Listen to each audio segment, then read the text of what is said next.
All right, mic check, mic check. My check. Yes, sir. I'm good. You good? We good. It's all good. What it do? What it don't?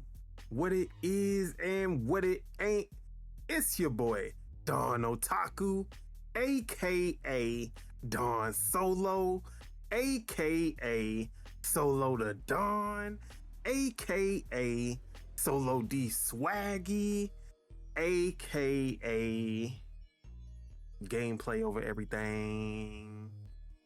And of course, I'm here with Subegels, aka Subeg, aka the Green Thumb, aka the Gaming Gardener, aka what you got for me today? AKA Rams Nation, baby. No, I know it's looking kind of sus for Rams Nation because I think we might be starting with Jimmy G, but it is what it is. But of course, this is Dual-Wield Gaming Podcast, episode 46. Yeah, y'all thought I was gonna forget. Let's go. But hey, man, what you been up to? What's been going on? It's the same old. Honestly, I've been working out still. Like, I've been working out at home. Cause my gym closes at 11 p.m. Pacific time, and then on weekends it closes at 8, which is hella stupid. But like if I can't go to the gym after work, I try to just come home, bust in a workout real quick, and then get to gaming and stuff, or just chilling. I've actually been watching some anime lately. I'm on episode 9 of Chainsaw Man. Okay, That's what it's called, right? Chainsaw Man. Chainsaw Man.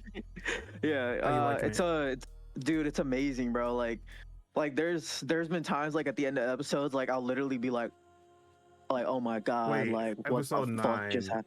Did you just get to the No, I finished episode 9.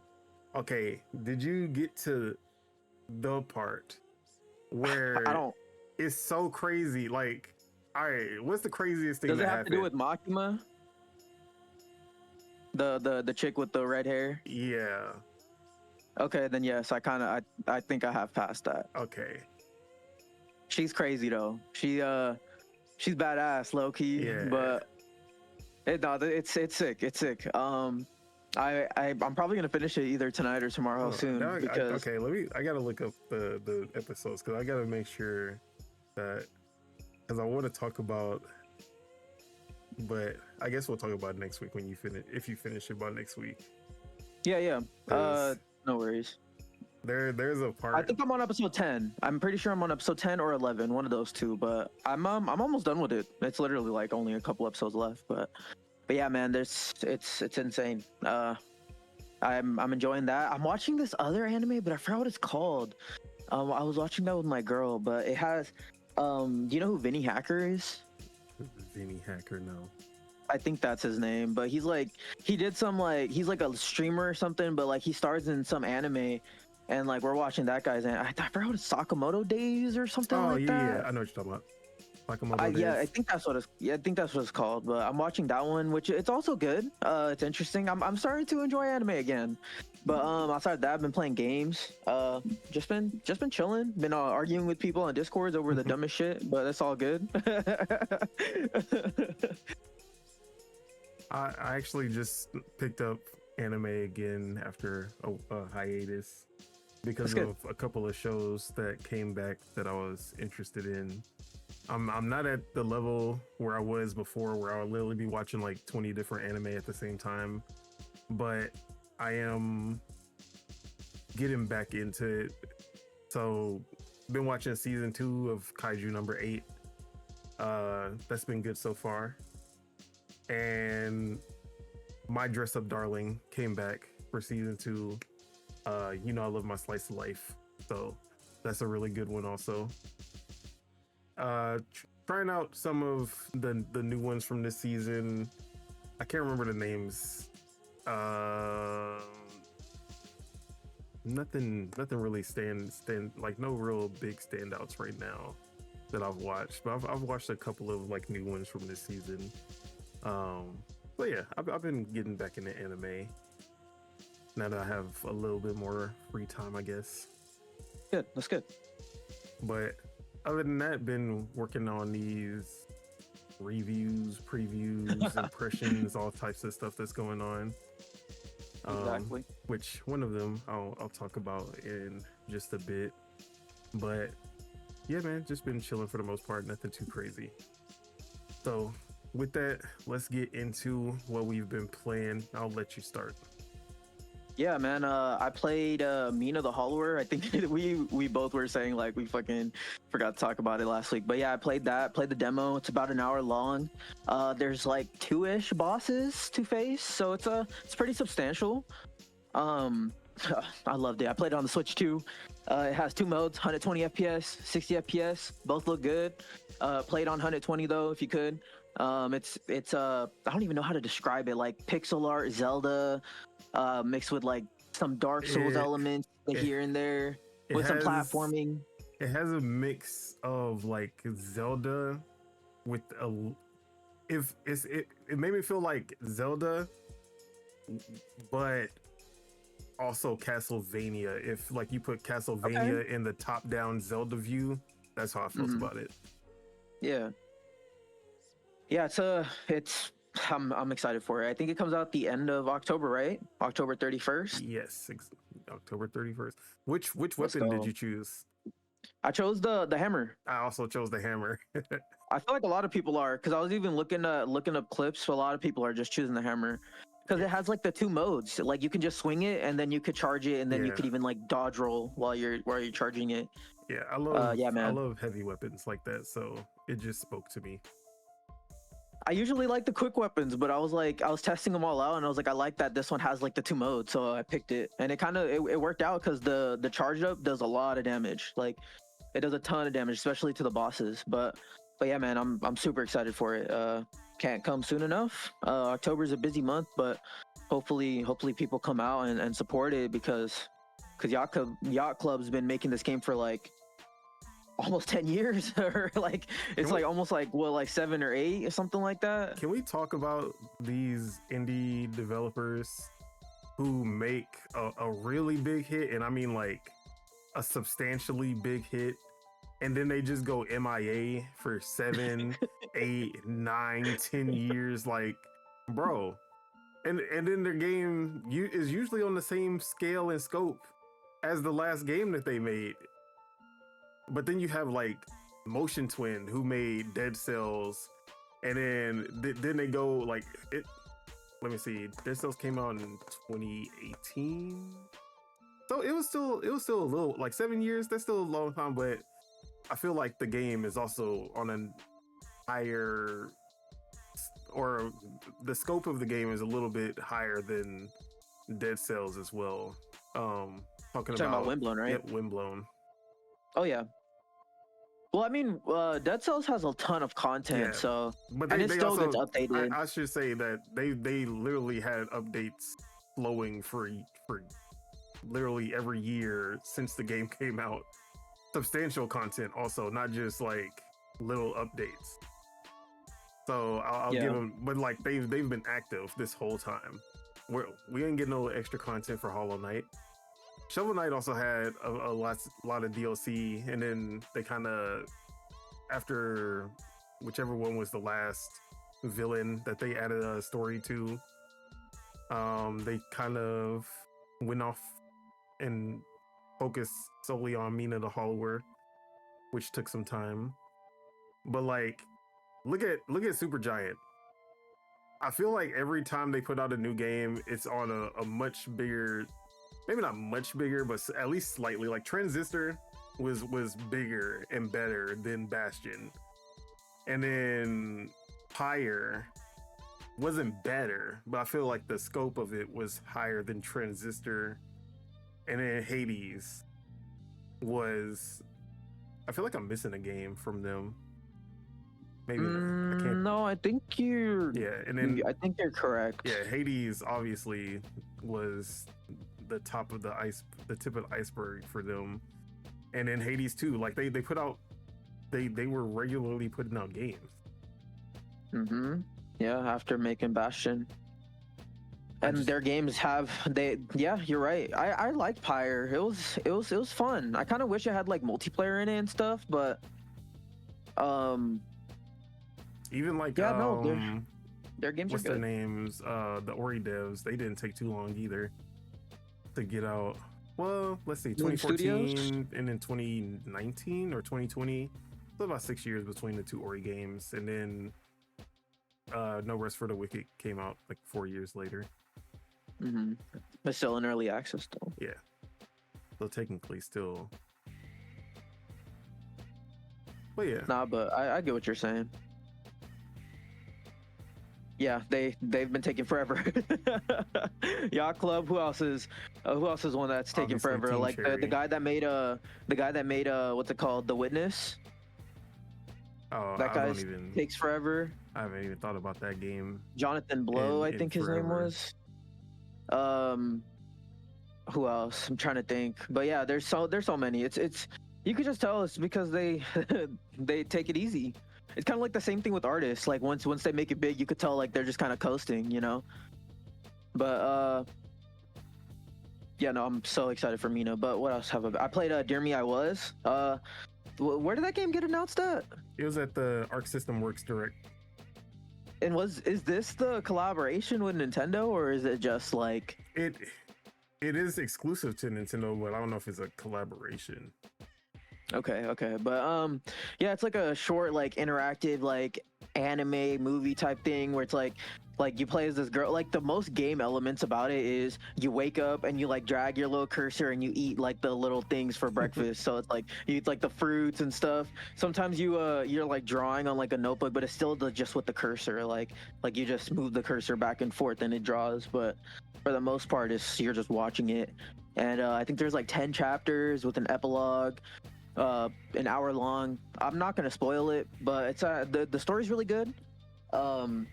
It actually did move me a little bit. I was invested in the story, so I was paying attention and stuff. But it's kind of like a game where it's like you have to go in and expect that it's like almost like a 45-minute like short film or something, you know, like that's what you're kind of paying for, which is an interesting idea in my opinion. Like there is game developers that do just want to tell stories, so it's like this is like a good way to do that in my opinion. I think obviously it could be played around with like I think it's Supermassive. They make like those like story-based games, but they're like interactive, right? Yeah. Like you can go that avenue, or you can go something like short and small like this. I'm thinking like someone like Hideo Kojima could just like make a game like this and like, or make like a short film in like Decima Engine and kind of just like put it out as like a game type thing. Like that would be like a cool, interesting idea. Instead of like going out and making like a feature length film or something, like try to make it in your own engine since you already kind of know it. Kind of like I'm thinking something like that would be cool. Well, no, I can't. I don't think they used Did they use No. I'm thinking of Final Fantasy King's Glaive, which was the Final Fantasy 15 movie, the prequel. Oh yeah. And I can't remember if they Final used the Luminous engine for that movie or if they just used whatever the fuck. Yeah, I could. How do I even look it up? Do movies use engines? Because I was thinking of this idea, like why don't? I mean, there are some movies that use Unreal, but movies and TV shows that use Unreal Engine. CGI, exclusive CGI Studio Visual Works worked on that, but that doesn't tell me if. But I know like The Mandalorian uses like UE for like some of its assets, which is cool. You know, I like the idea, and it's not expensive. It's like $8, so it's like, yeah, it's and the coolest thing about it is that it actually does utilize like the 4K. Like the images are super sharp. The graphics are beautiful. Like if I get around to doing a review on it, like I have some great screenshots that I took. And like I'd be excited to share them because they actually look like it's a gorgeous game. I think it uses like watercoloring and like rotoscoping or something like that. So it's unique. It's reminiscent of Hotel Dusk, which was from the DS, and I think it's the same artist the same director who Mhm. did the Hotel Dusk Dusk games. Had a similar art style. Yeah, exactly. But yeah, man, it was cool. Outside of that, played a little bit of Counter-Strike. I jumped back into Risk of Rain. I unlocked a character that was like, it was like you're not actively trying to do a lot of damage. You're like setting up turrets, and you're kind of just like setting up your bubble shield and just kind of like protecting yourself while all your stuff does the damage, Mhm. which was a nice little change of pace from all the other characters that I've been playing that are like super active in that game. But I played a little bit of that. I played the Battlefield beta for a little bit, like 30 minutes of it. Only 30. That's like Enjoyed it. one match. I know it was only one match of conquest. I only had enough time for that because I got a little review code coming in, but I could talk about that in like a couple weeks. But yeah, it was fun. I enjoyed that. Battlefield was just as expected. It kind of felt like a little bit like how I describe it to people. It's like mixing a little bit of like Modern Warfare 2019 with like Battlefield 3. Like that's kind of how it feels. That's literally what I said last week on Project Untitled. I said, Okay. this is the most Call of Duty we've ever seen in a Battlefield. Yeah, exactly. But it works. It works though. It feels really good. It feels I don't want to jinx it, but it kind of feels like Battlefield is back. You know, people are hella excited about it. The wars are starting to get back up. You know, like the Battlefield versus COD wars. Those fan bases are starting to attack each other again, which is a good sign. Which I feel like it's such a dumb fight because I know it is. like, yeah, Battlefield will probably win the quality war for sure. It's not gonna win the player. It's not gonna win the players. It's not gonna happen. It's not gonna win sales. It's not gonna happen. So like, but It might win the viewers though. No one cares about viewers, bro. Like at the end of the day, Battlefield is gonna do well. It's gonna do good for sure. It's gonna do good for Battlefield. At the end of the day, it will not do Call of Duty good, in my opinion. Maybe that free to play that free to play mode is gonna be way better than I'm giving it credit for, and that's gonna like be the catalyst. But as far as like actual Battlefield 6 $70 game, it's not gonna be Black Ops 7 for sure. Yeah, it'll be interesting for sure to see it play out. I think it did well in convincing people that were on the fence. Like I think if it was setting out to achieve that, then I think at least it did that, in my opinion. But it was fun. Did you play it? Oh yeah, of course. Did you play it on your PC? Yep. I'm assuming. Yeah, I didn't get to play it on PC because I booted it up, and then it told me I needed a driver update. And the last time I did a driver update, it pretty much bricked my PC. So I was like, fuck it. And then I just went to the console and installed it there. It looked good though. I played on the Pro, so I don't know if they have any Pro enhancements up for it, but it looked good in my opinion. I played a little bit of that. I think that's about it. I don't know if I'm missing anything else. I bought Ninja Gaiden Ragebound, but I still need to go in and play it. But outside of that, yeah. No. There is one last game. Dragon Quest 3. Quest 3 HD. Bro, it looks so good on the Switch. Like I can't even looking at it. Right? It's the Switch. Well, it's the Switch 1 game, but it updated to the Switch 2. Yeah, that's what I meant. It looks so good on the Switch 2, bro. Like even in just the performance mode, like I was looking at it, I was like, bro, this looks so sharp. If you were to just get like a casual consumer and just be like, just show them the image and be like, do you think this is PlayStation or Switch 2? Like, I feel like a lot of times people would just be like, this looks like a PlayStation. Like, this looks like that type of quality. So, I think it also runs really good on the Xbox as well. But, yeah, man, it's such a cozy game. That's starting to become my like little like like get into bed, like cozy up and play it for a few minutes, like try to get sleepy and stuff. That's starting to become my type of game. But yeah, man, it's been fun. It's been fun. Been playing a lot of different types of games. Not much similarities. The only similarity would be Ragebound, but that's kind of why I'm like holding off on it, you know? I feel you. Well, yeah, as for myself, as you can see on the screen, I had to get into that Battlefield 6 beta. I'm over here mixing up words and shit. I played some with Spitta and Mars, and then I also played with my friend Will, and it's Battlefield, and it's back, and it's not just any Battlefield. It's peak Battlefield 3, Battlefield 4, Battlefield, and you can tell that is exactly what they were going for, and they nailed it. Vincent Pella's DNA is clearly in here because, like I said, this is the most Call of Duty Battlefield that we have ever gotten. Like, you can feel the the Call of Duty. It has a little bit of that feel, especially when you're playing something like Domination, the more small scale stuff with no vehicles, no open fields. It's just like close quarters. That's when you really feel that Call of Duty energy in it. So yeah, I love what I played of it so far. I played every mode.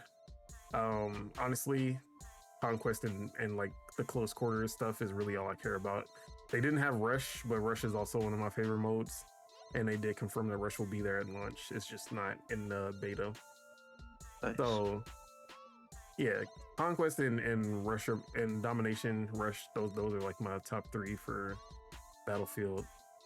But for the most part, this game is really good. Like, maybe not near perfect, because I do have some gripes. One of the gripes is this map that you see on screen right now. This map is fucking horrible, and it needs to be completely reworked, because this map is literally just sniper heaven. That's all it is. You can't go anywhere without seeing that glint of someone trying to snipe you. It's, especially in Breakthrough, just a terrible map all around. I think it's called Liberation Peak or something like that. But all the other maps didn't have any issues with. I liked the other maps that I played. Just this one map so far is one that I didn't like. The destruction is definitely back on a level that's closer to 3 and 4, but at the same time, it is also not fully destructible like a Bad Company 2 would be, where there are definitely buildings that you cannot destroy. Like, you'll see them, and it's pretty, like, you'll shoot a rocket launcher into a wall and it just turns, you'll just see a little black spot on the wall, and it's like, oh, okay. Like, so yes, but for the most part, you're not gonna notice, because when you're in the thick of the actual battle, you'll, like, the places that matter are the ones that are destructible.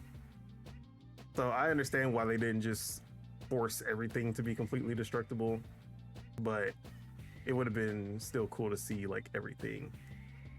And then my main gripe, as far as gameplay, there's no slide. I feel like in 2025, just put a slide in every first-person shooter. Stop playing with me. Like, the game is fast-paced enough.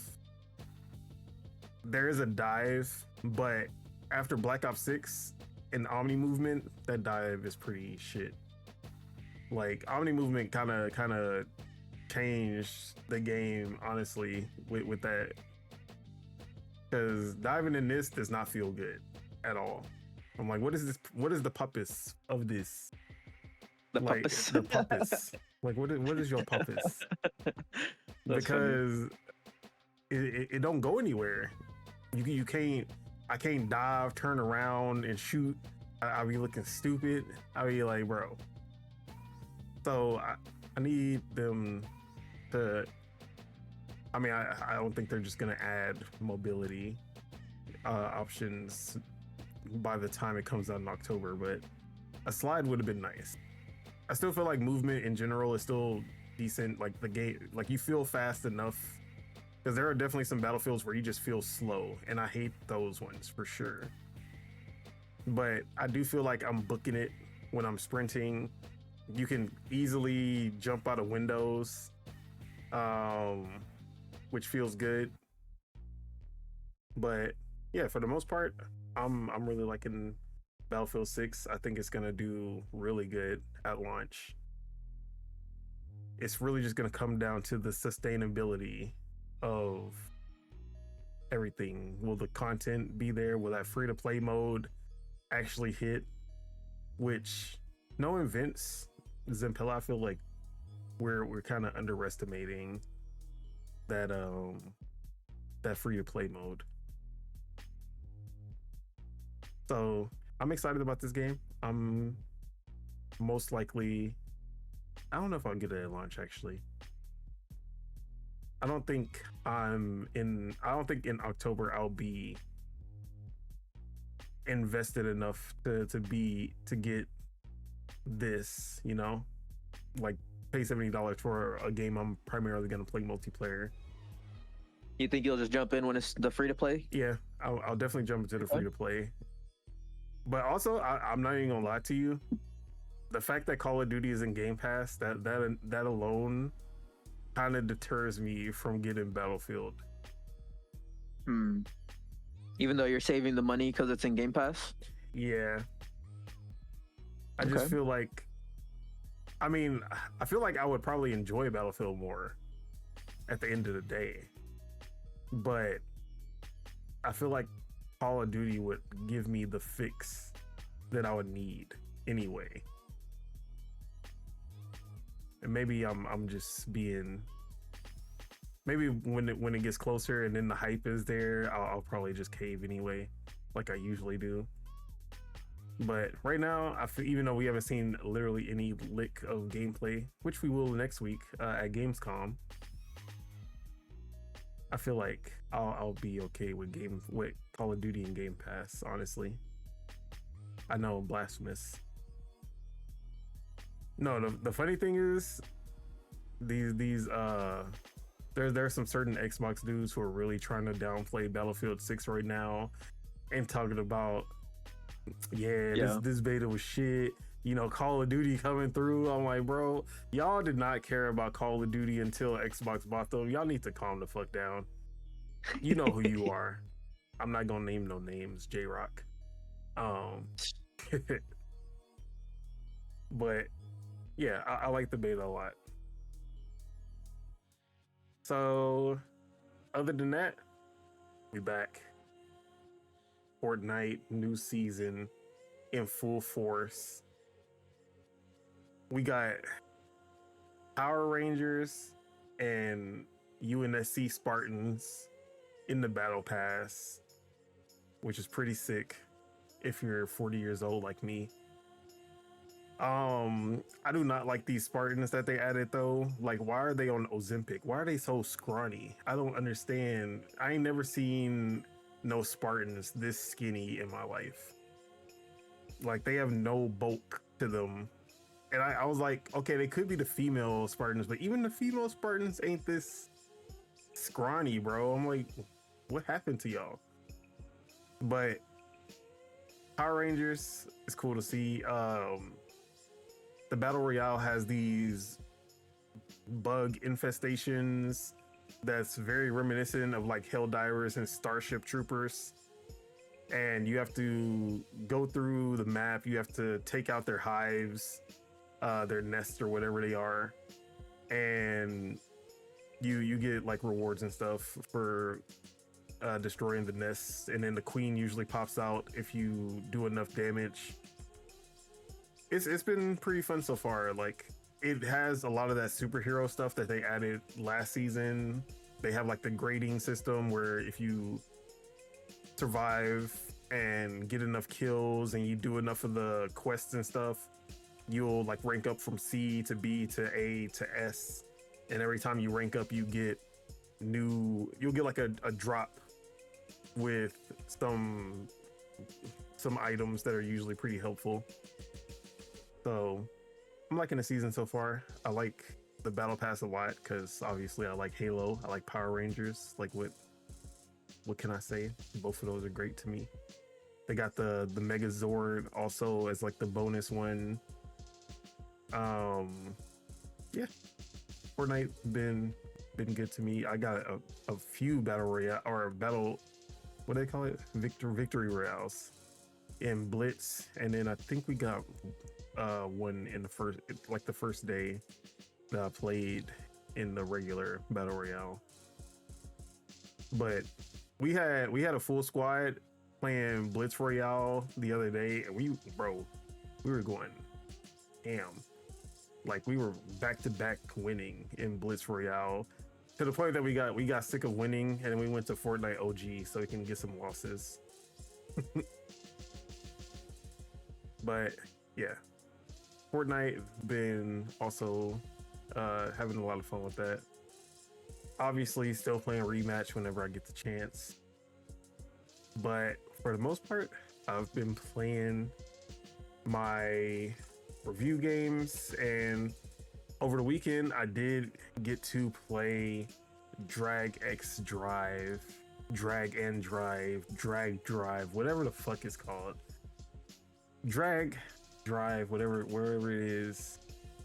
Got to play that. Played about wheelchair basketball. I played about 5 hours of it, and okay. I definitely have some thoughts.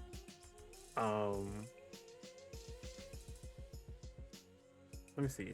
I want to make sure I talk about everything before, but for the most part, I still can't talk about the game that I've been saying that I'm going to talk about next week and the next week, because I don't know what they're doing with this embargo. We have no information from the publisher, so still can't talk about that game. So it is what it is. Okay, but all right, so Drag X Drive. In my impressions article that's gonna be going up whenever, I say that this game is exactly what you think it is, and that will be positive or negative depending on who you are. For the majority of people, it's gonna be a negative, because this game is a motion-based wheelchair basketball game. And if you don't like that premise off the rip of me just saying that, motion-controlled wheelchair basketball game, if that is enough to turn you off... mouse controlled. I mean, it's motion and mouse. Okay. But you still use motion with the mouse. Yeah. So if that is enough to turn you off, there is nothing that this game will do to bring you in. But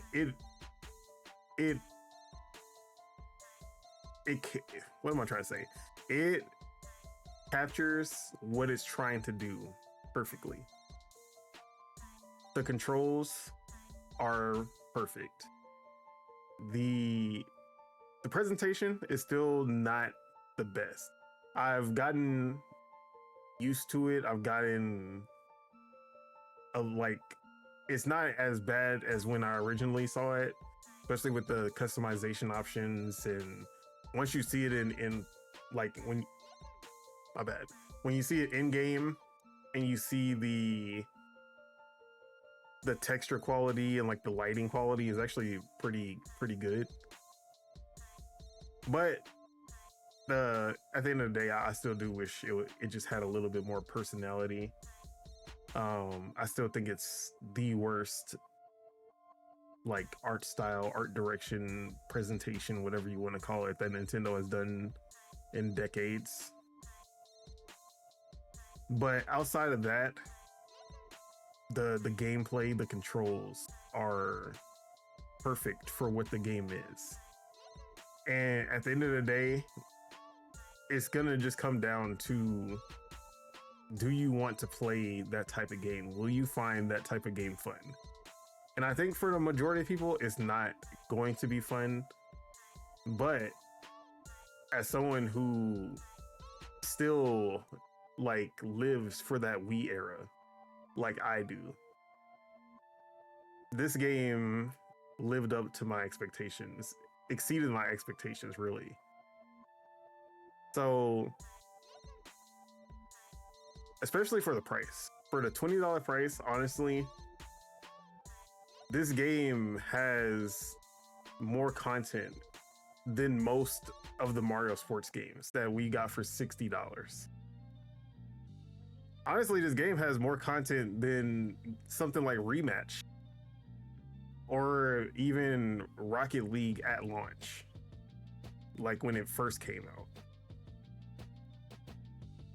And that's with the, like, obviously you have the online mode.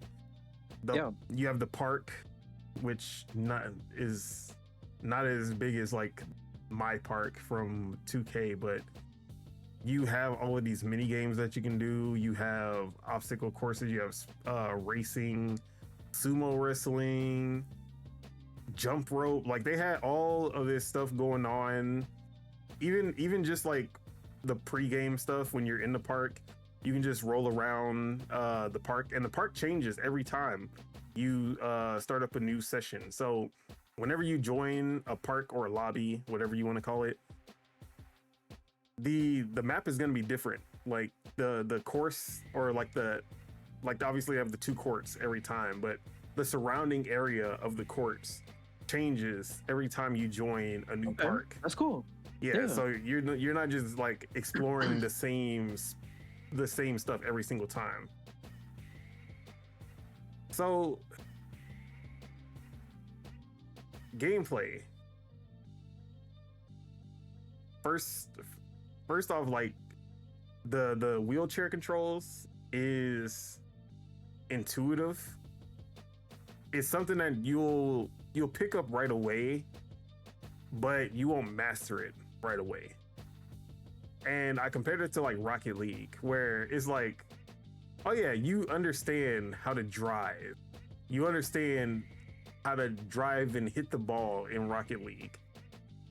But when like, it sounds easier than it actually is when you actually get in your hands and you're trying to like run into the ball and you miss completely. And that's exactly how it is with Drag X Drive. It feels intuitive.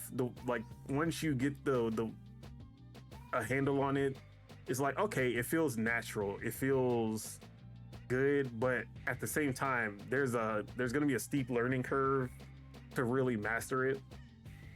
And especially when you start throwing in the additional controls, like trying to bunny hop,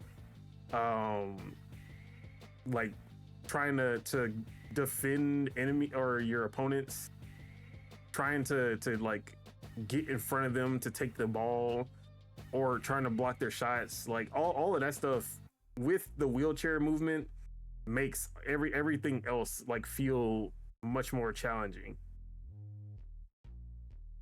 But I saw firsthand that there are people who are already doing some crazy shit. And I'm like, bro, this game hasn't even, like, the demo been out for an hour. How are you already pulling off shit like this? I have to be a developer. That's why I was like, I don't trust none of you dudes. Even though they said the employees would have special helmets, I was like, I don't care. That dude was a developer or a cheater. I don't know how he cheating already, but that motherfucker was doing some shit that I couldn't do, and I ain't like that. So like, I can already see there being like a high skill ceiling, with a pretty steep learning curve as far as really learning how to control the wheelchair, really using those advanced controls to like just dominate. Now, again, it's always going to come down to how polarizing. One, like a motion-based game is already polarizing enough, but I feel like this one is even more demanding than something like ARMS, because it does. You're constantly doing like, it. You're constantly stroking, as I like to say. Whether you're shooting or you're moving, you're pushing the wheelchair, you're stroking all the time. And it, like, honestly, I played like an hour and a half just like straight, and I felt it. I was like, oh shit, like my arms got a little workout there, like chill. And I know most people aren't looking for that experience, and I feel like the only people who would care about that experience today are the VR peeps. And we also know how niche the VR peeps are too. And I feel like this game literally falls into that type of niche of, for the most part, people do not want to, when they want to play a game, this is usually not the type of experience that they're looking for. And I understand that this game is not going to have the mass appeal of something like Rematch or something like Rocket League because of that. But I also feel that this game is still a quality experience. Like nothing that Nintendo did with this game besides the presentation was bad. They implemented everything perfectly. They added a lot of content. The online servers were actually really good. Never had any disconnections, never had any connection errors, never had any lag. So at the end of the day, it literally just comes down to the concept of what the game is. Will you enjoy what this game is, or will you not? Like that's literally all it is. And we got reviews today. They started off at like a 59 and they've worked their way up to like a 64 so far with more reviews. But I feel like they are justified at it. Like a 64 is a justified score, but at the same time, I don't know how I feel. Like it depends on how you're reviewing the game. Are you reviewing the game on the merits of Nintendo tried to do this and they pulled it off? I feel like in that sense, this game should score higher. But if you're looking at it from a consumer perspective of, is this game going to be fun for the average consumer? Then I understand why it is at a 64, because I can't really say that like confidently that this game is going to appeal to a wide audience, or like we like anyone on Project Entitled. If I was like, hey, I'm gonna get all of y'all a copy of this game so that we can play, I'm pretty sure maybe Spitta might be the only one who would play with me, and only for like a few matches, and he'd be like, yeah, this ain't it. Like I know. So that's why when I seen the reviews, I was like, yeah, this definitely makes sense. And it comes down to, should Nintendo have made a game that is definitely innovative? Like no one can come out here and say that this game isn't innovative. But because of the innovative aspects of this game, it's also not widely appealing. At the end of the day, should they have gone with something traditional, something like not as unique or innovative, and went with something traditional so that it would be more widely acceptable? Or is it okay to have something that is so innovative and so new and just like unconventional, that it does not have the appeal you know? Yeah, I got you. But yeah, man, it looks fun though. Like, what were you gonna say? My bad. I was just gonna ask, like, how are you feeling about the game and then seeing the reviews and everything? Yeah, man, I'm like, it's just like I'm seeing the reviews. Everyone's saying, "Oh, it's fun." Like the game's fun.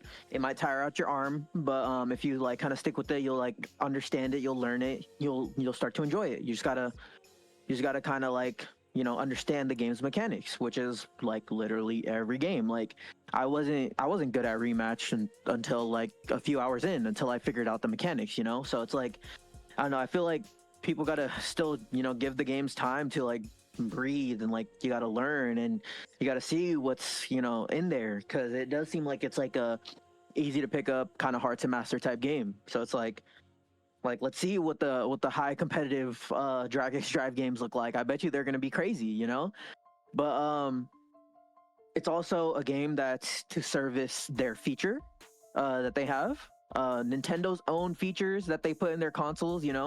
Crazy. I'm looking at PlayStation Studios right now. They didn't support the VR at all, but it was there. But it's like Nintendo, they put features into their things. They support the fucking features that they put into their things, into their consoles. So it's like they're literally making a game that is to show off the capabilities of what this can be. And like I'm even seeing the comments on people's things saying like, "Oh, we want like a toy racing car thing where it's like you drag the thing and you like those like little like yeah, exactly. Exactly what I'm talking about. Like people are like, "Oh, we want something like that," but it's like this is kind of like that. How do you make a game out of that though? Exactly. Like see, and it's I was actually gonna I actually was thinking about that as a topic of discussion. Like what are ways that we can utilize, like what are some ways that Nintendo can utilize the dual mouse control, the dual mouse controls with a new idea, like something that's never been done before? Yeah, I mean, arguably, Drag X Drive. Yeah, like what are some other ways that we can, like, what I can't think of anything else that they could do.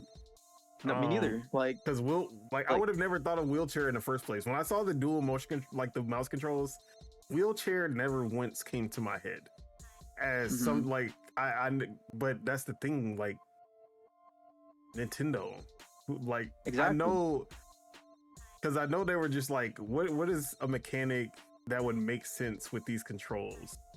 And the first thing that popped into their like someone's head was just like wheelchair, and like and they were like, what the fuck are you talking about, bro? And they're like, bro, just think about it. And it was like, hold on, let that boy cook.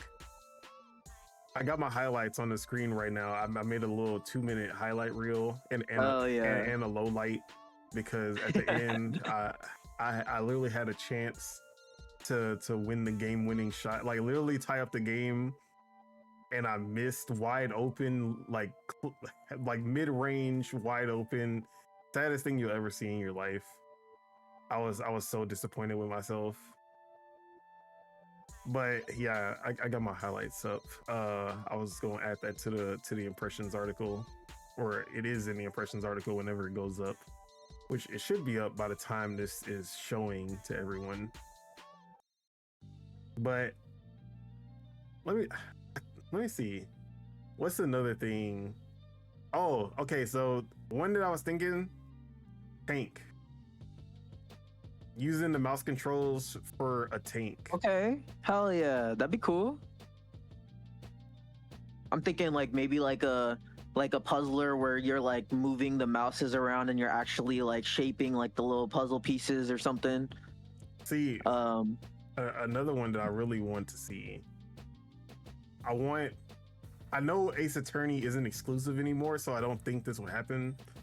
But Ace Attorney, or even like a Professor Layton game, using those, like using the mouse controls for certain mechanics, like I don't know, like just having a bunch of different puzzles and investigation kind of tools that would use those mouse controls would be sick.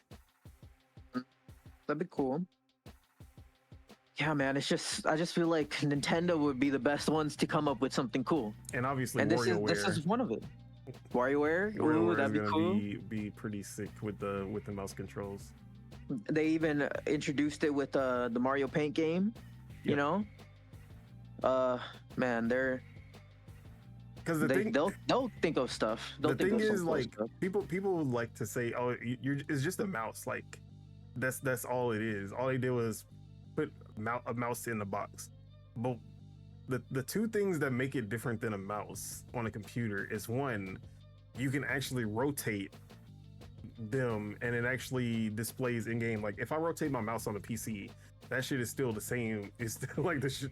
It doesn't perform any differently. The same thing with, now there's two of them and you can actually use two at the same time. What PC game do you use two mouses at the same time?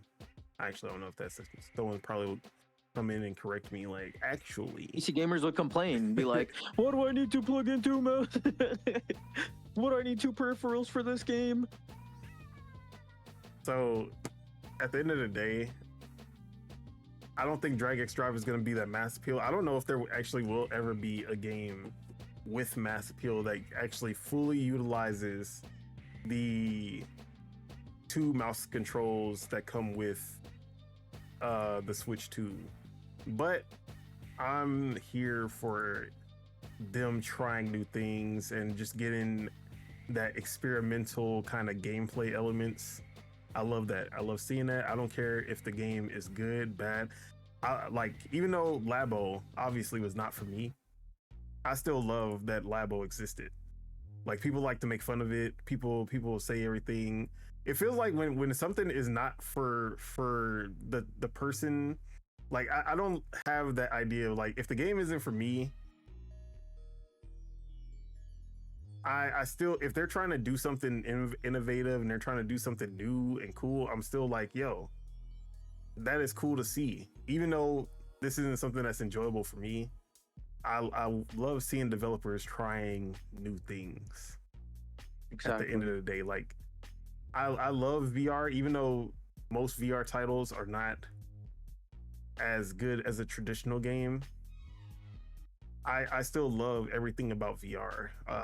My VR headset broke, but I loved when I had my VR headset. I just love trying out all of these different games. Like, most of them were just tech demos for the most part. They weren't even fully fledged games at the end of the day. But they had so many cool ideas. It's like, man, like, I love that shit. So Drag X Drive just getting dragged, even though it is a fully featured game, more fully featured than most of these sports titles, like these type of sports titles that come out, is crazy to me. But yeah, even if you think of like rematch, like if you think of rematch, go for it. Look, rematch, you cannot play against no CPUs in rematch.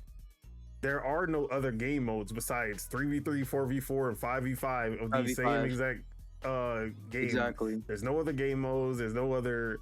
You can't even like change rules or anything like that. It's the same. You get one type of game, and even that game still, like, it's more expensive. Yeah, and it's more expensive. They dragged this game also, like, obviously not as much as this game. It's like at a 74, but they gave it a 74 for lacking content, for like having good mechanics but still lacking content and not being a fully fledged game. But outside of, like, if you want story content, that's the only thing Drag X Drive is missing. But for $20 though, like, come on. So yes, I do think Drag X Drive will not be a game that most gamers will enjoy or even give a shot. But I think if you love the Wii era and you still have love for the Wii era, if you love that experimental kind of gameplay, you love motion controls and actually feeling immersed in the game, they nailed all of that perfectly. So it really just comes down to a conceptual, like, thing, if you're gonna like it or not. because that has nothing to do with the quality of the product, in my opinion. No, And exactly. that is my impressions of Drag X Drive. Yeah, man, I'm excited for it, dude. Like, from day one, I was like, bruh, like, I know this And I isn't wasn't even day exactly what I one. wanted. Like that's another thing. If y'all go back, y'all will see that I was adamantly hating on this game from the first time I saw it. It wasn't until that overview trailer and then actually getting my hands on it that I was like, okay, hold on, let them boys cook. Yeah, man. I've been wanting an arcade basketball game forever. Like one that's actually legit. Something like a rematch, you know. So I've been there day one. I was there day one for rematch. I was like, bro, this looks sick. I want more of this. So, you know, I applaud the effort. I'm always there for the effort that they put in. You know, like we should support the games that are trying to do new stuff. It's that's all it's about. You know, it's not even about it being a Nintendo game. It's the fact that it's just doing something cool, unique, doing something different. It's cool. Yep. But I'll be there tomorrow, or really tonight, on Drag Drive. I'm about to download that after we're done. I already got it downloaded, and yeah. it's gonna be something that I really try to get into, bro. I'm telling you, about that third day, them motherfuckers was going crazy, and I was like, how long have y'all been playing? First off. Second off, how are y'all arms not tired? Because y'all had to have played all 12 hours of this demo to be pulling off the shit that y'all doing right now. Like, chill. The game ain't even out yet. I should have recorded. There was this one dude who was playing a center, because they do have the 3 different positions: guard, forward, and center. Bro, I was playing as a guard. I could not keep up with him. I'm like, how Really? is the center? Like, Faster? what is he doing that I'm not? Like, what am I missing here? Because I'm trying to get to this dude, and even me trying to outmaneuver him with the fastest, like the guard is the fastest out of all 3. I'm trying to outmaneuver him. He catches me every time.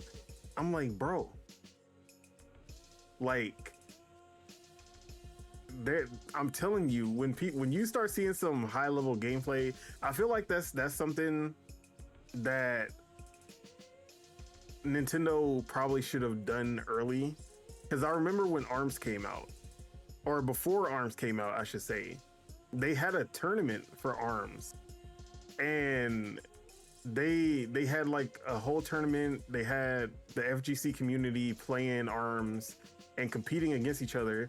And then when the person, the winner at the end, whoever won the tournament, he played against the producer of ARMS. And then that's when we saw what real high level ARMS play actually looks like. And that shit was night and day.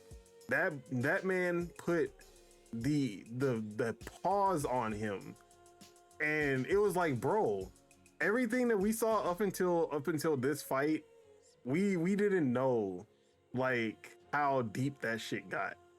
And it was crazy. And like, Nintendo should have did something like that with Drag X Drive so that we can see it for ourselves. Because honestly, when you see a bunch of like new players just bumbling around, it doesn't really look interesting unless you're playing it yourself. Mm-hmm. But once you like see like what they can do in the high level, it's like, oh shit, now this shit actually looks kind of cool. So I feel like they should have did something like that to kind of also like just marketing in general. Besides just throwing the overview trailer on Nintendo Today and saying, hey, here it is. But yeah, but I feel like this is also not a big effort from Nintendo either. Oh yeah, it's not a big budget game at all. You could tell. Yeah. So yeah, I'm still excited for Drag X Drive. I feel like I'm a champion it for a bit, but I also understand the reviews. I'm not gonna. I can understand why the game is scoring how it's scoring for sure. Yeah, and it's like none of the reviews are saying the game is bad. Like it's but either also it's when like you see only 12% of critics recommend this game, it looks crazy because. But also like I feel that on the same like it's a game that's hard to recommend because of what it is. You know? yeah, I get you. It's like, bro, like honestly, wheelchair basketball, you could like try to recommend someone to watch wheelchair basketball. They gonna look at you crazy. Like, bro, wheelchair basketball, that shit go hard. Y'all should watch this shit on 3SPN. They don't even got it on real ESPN. You gotta go to ESPN the Ocho to actually watch it. But like that shit hard as fuck. Niggas don't look at you like, bro, what are you doing? Like it's definitely a conceptual thing, not a quality thing. That's basically what my entire like even when I review the game, I feel like that's gonna be the end result at the end of the day.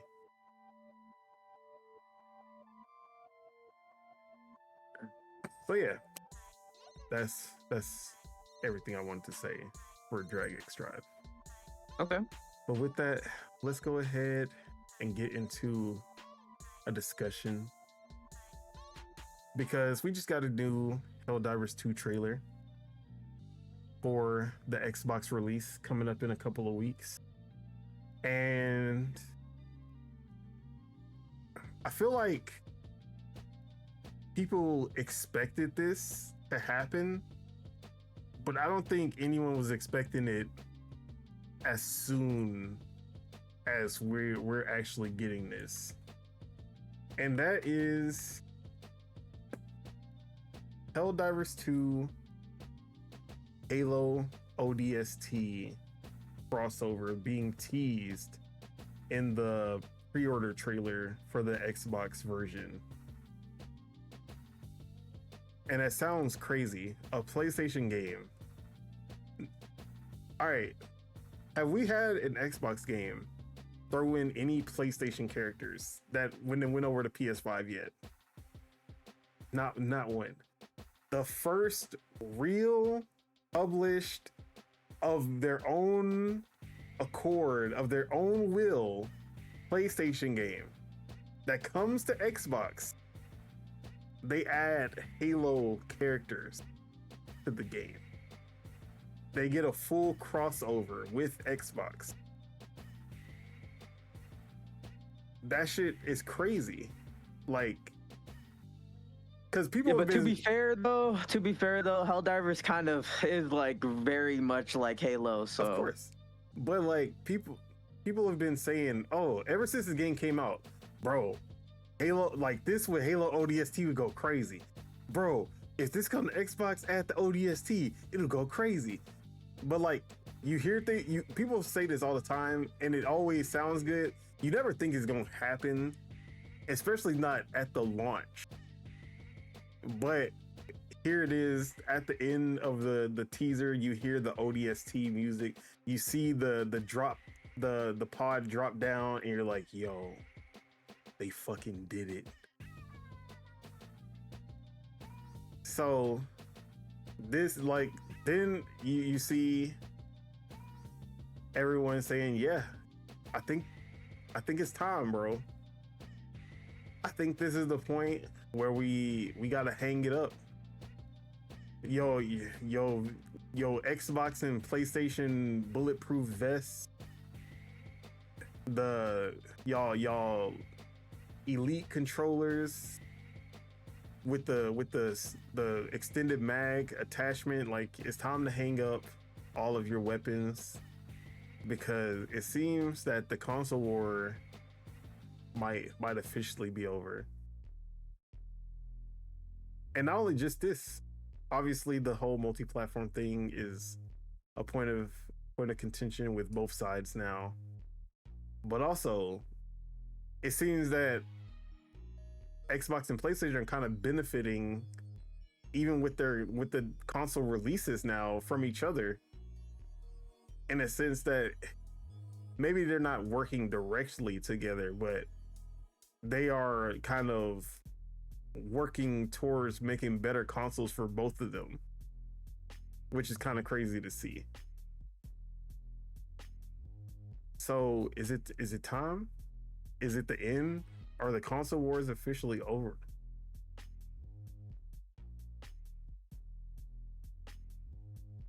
I mean, people are always gonna fight over something. So the war is not over. But I mean, I even said this: the PlayStation, and Xbox are partners now. They don't really look at each other as competitors, even though, well, for the most part, Xbox didn't stop looking at PlayStation as a competitor, but you could tell PlayStation was not having none of that shit. Oh yeah, I mean, they still have a vested interest in removing Microsoft out of the console industry, of course, which is happening in a sense. Like, they are like, oh, we are kind of just trying to transition over to PC. So in a sense, they're doing what Microsoft's doing, what PlayStation wants them to do in a sense. But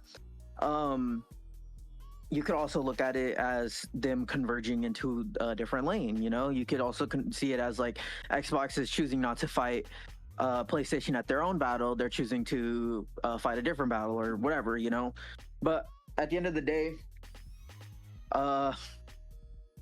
no one's buying a PlayStation for even Helldivers. No one's buying a PlayStation 5 for Helldivers. Like, I'm sorry to say that. Like, no one's buying a PlayStation 5 for Horizon Zero Dawn.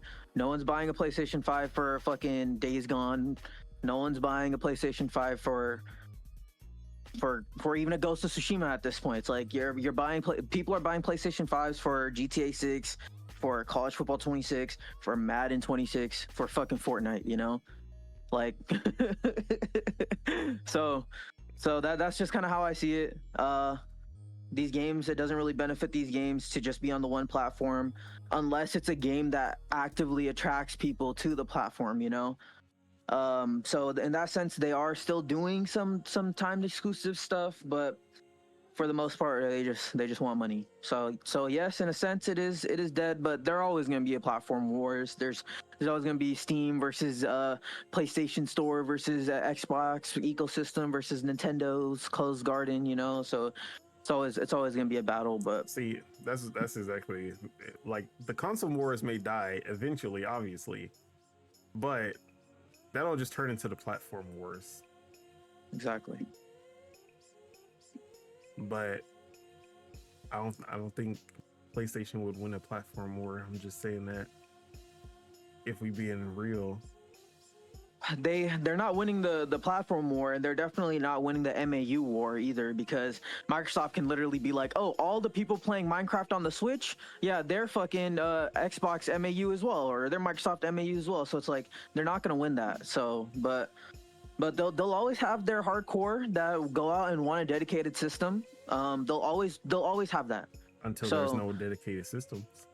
Yeah, until there's just no resources to make those dedicated systems. For sure. But I don't know. I feel like there's always going to be a consumer that wants something just simple, just easy to boot up, you know. So there'll always be something for them, but you know, it just might just look different. But that's just how I think. In the near future, there's still going to be dedicated hardware. PlayStation's still going to make. They're actually kind of They're doubling down on their dedicated hardware by doing two separate things. They're doing like the handheld hybrid thing, and they're doing the actual console. So in a sense, they still care about their platform. They still care about their ecosystem. You know, they still care about PlayStation. But yeah, it's just what games are servicing the platform and what games need, like, you know, to service the actual people playing the games. So that's just kind of how I see it. Can we talk about how the couch is literally, every time you see developers on a couch, it's some there's some bad news that's about to be put out there, because the fact that PlayStation did the same business meeting bullshit discussion about going multi, and it like literally they even talked about putting their single player games on other consoles, which is, they even talked about how important it is for them to still kind of service the PS4 players. Like, that's still making them a ton of money. So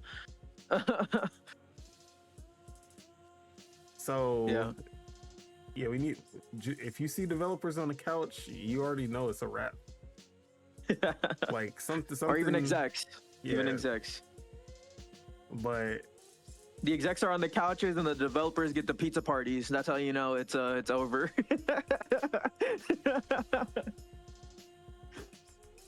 So yeah.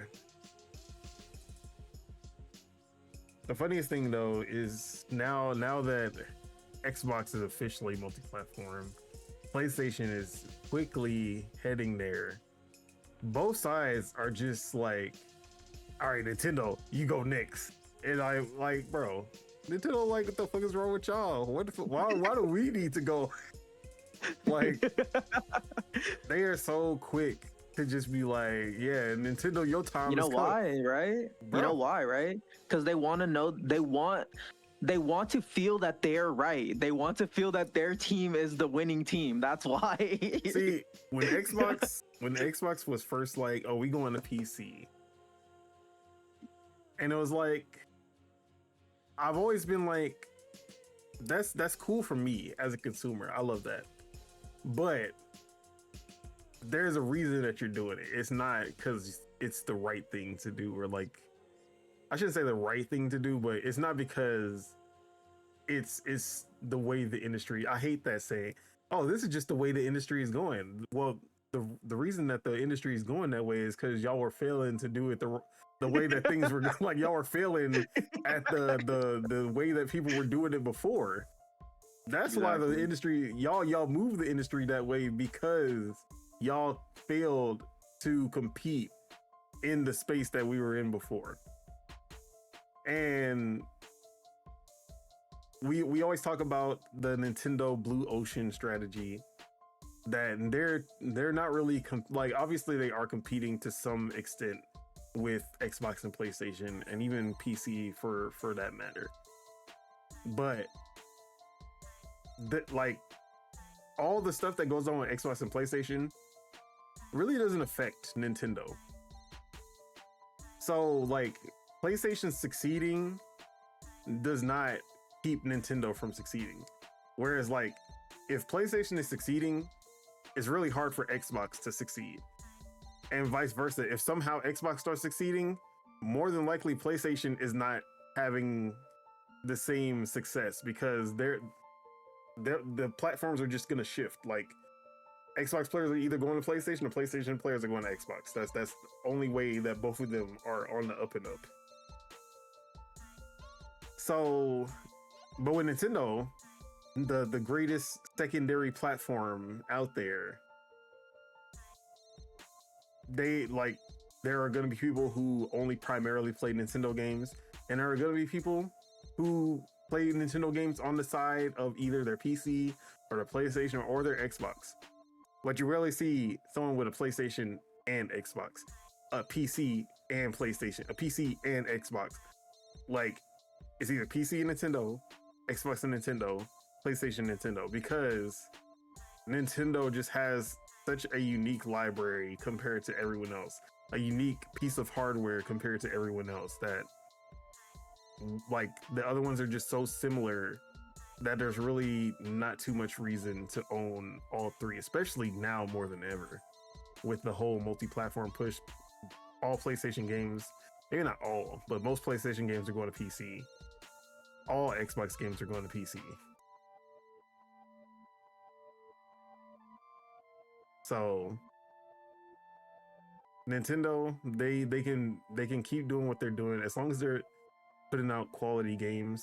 There's no fear of Nintendo going multi-platform until it just comes down to like people are just not buying consoles anymore. PC has until really we see just, them on couches, bro. once we see Furukawa on the couch, it's a wrap. I'm not even gonna watch the video. I'm just gonna hang it up, bro. You're gonna be like, Subeg, report on this, bro. I can't do this.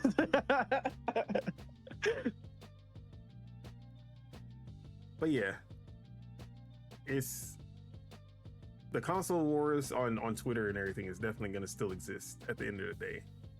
Oh yeah. But the PlayStation, the Sony versus Microsoft console wars, for the most part, I think that is It's done. kind of donezo. It's done, so bro.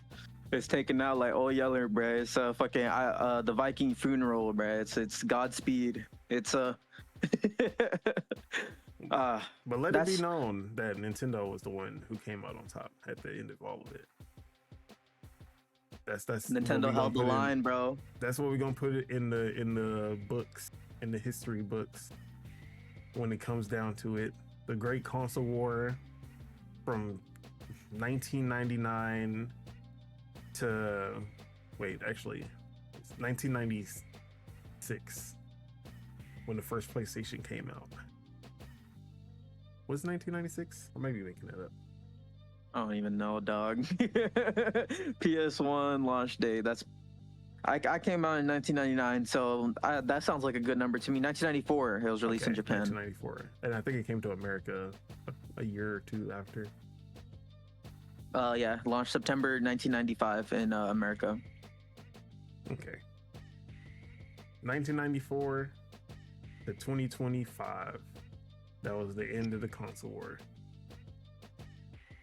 Or I guess we can start with Xbox in 2001. That's when the triple threat. But yeah.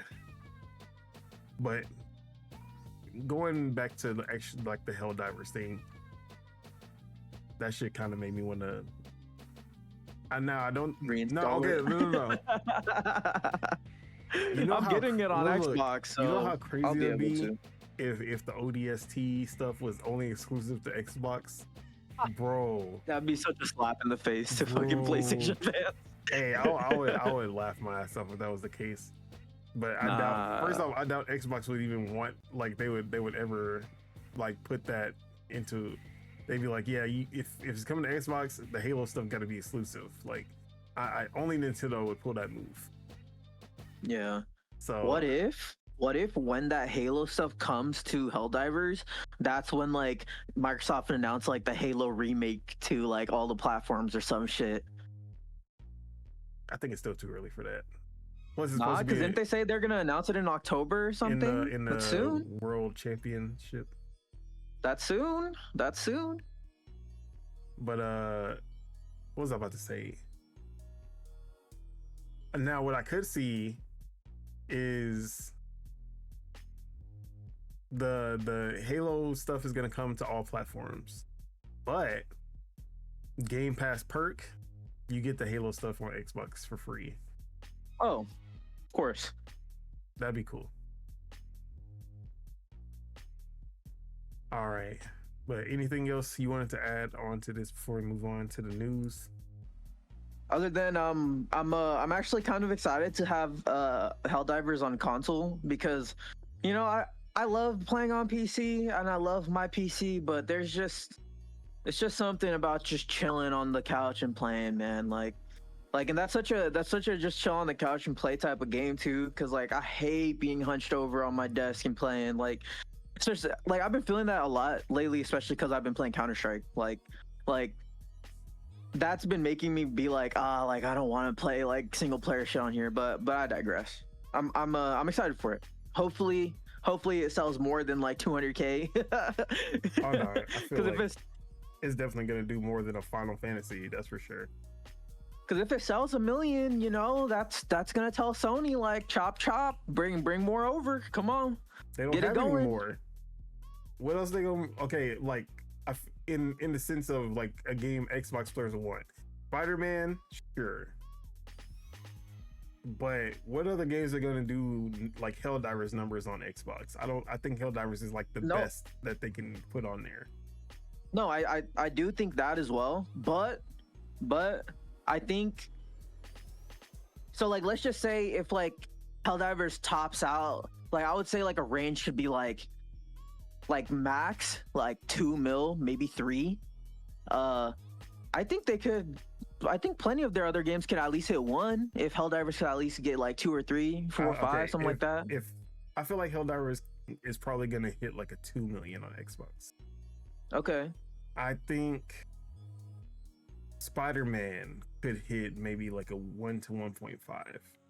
That's still a considerable amount of money. I think anything else is under $1 million.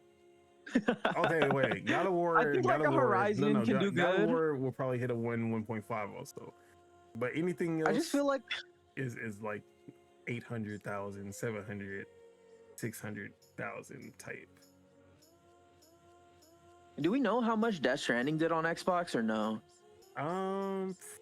Like sales wise, but I don't think it did that good.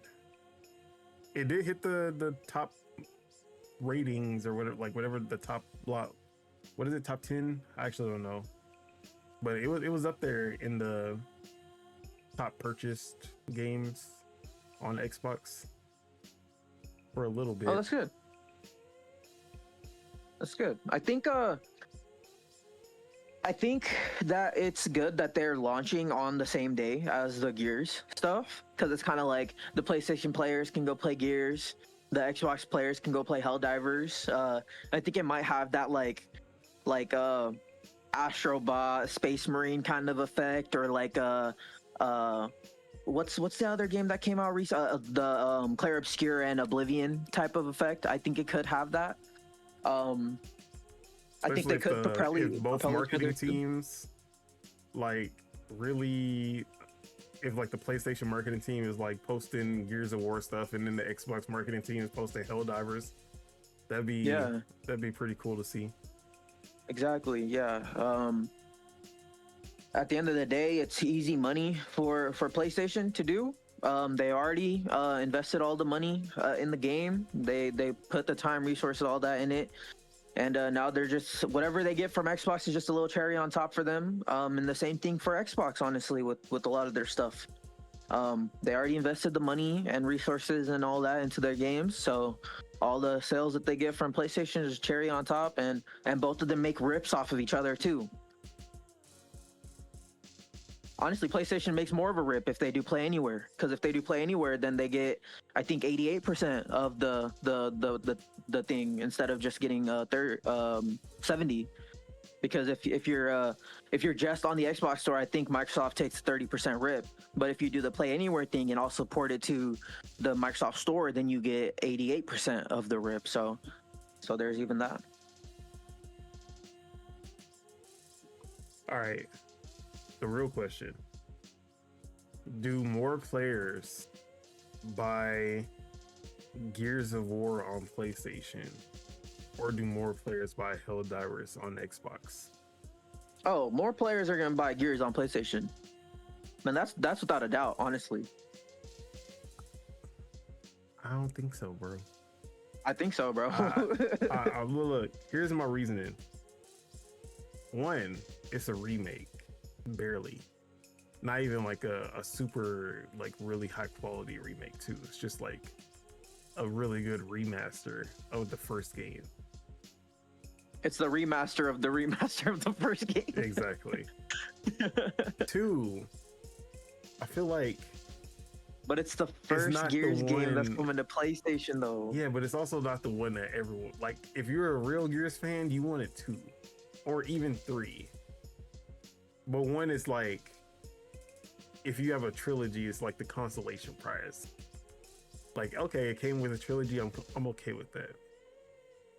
But not a lot of people are checking for 1. Plus, the marketing around Gears of War Reloaded has just been non-existent. Yeah, been low-key non-existent. Yeah, it's been like, it does not feel. I almost forgot that this game is coming out in 2 weeks. Feels like they're pooping it out low-key.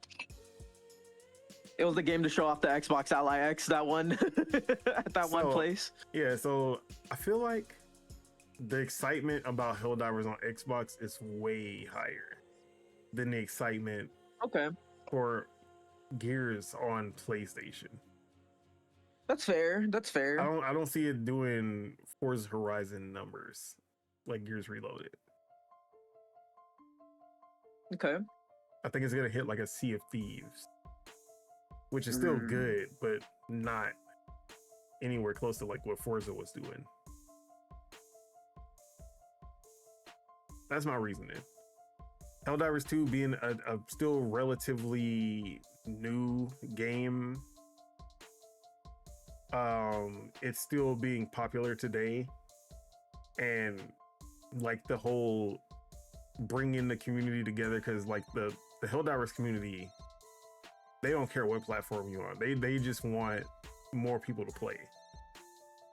Oh yeah. So I feel like there's gonna be a more synergy with when Xbox players join, and there's gonna be even like more word of mouth of like Helldivers on Xbox.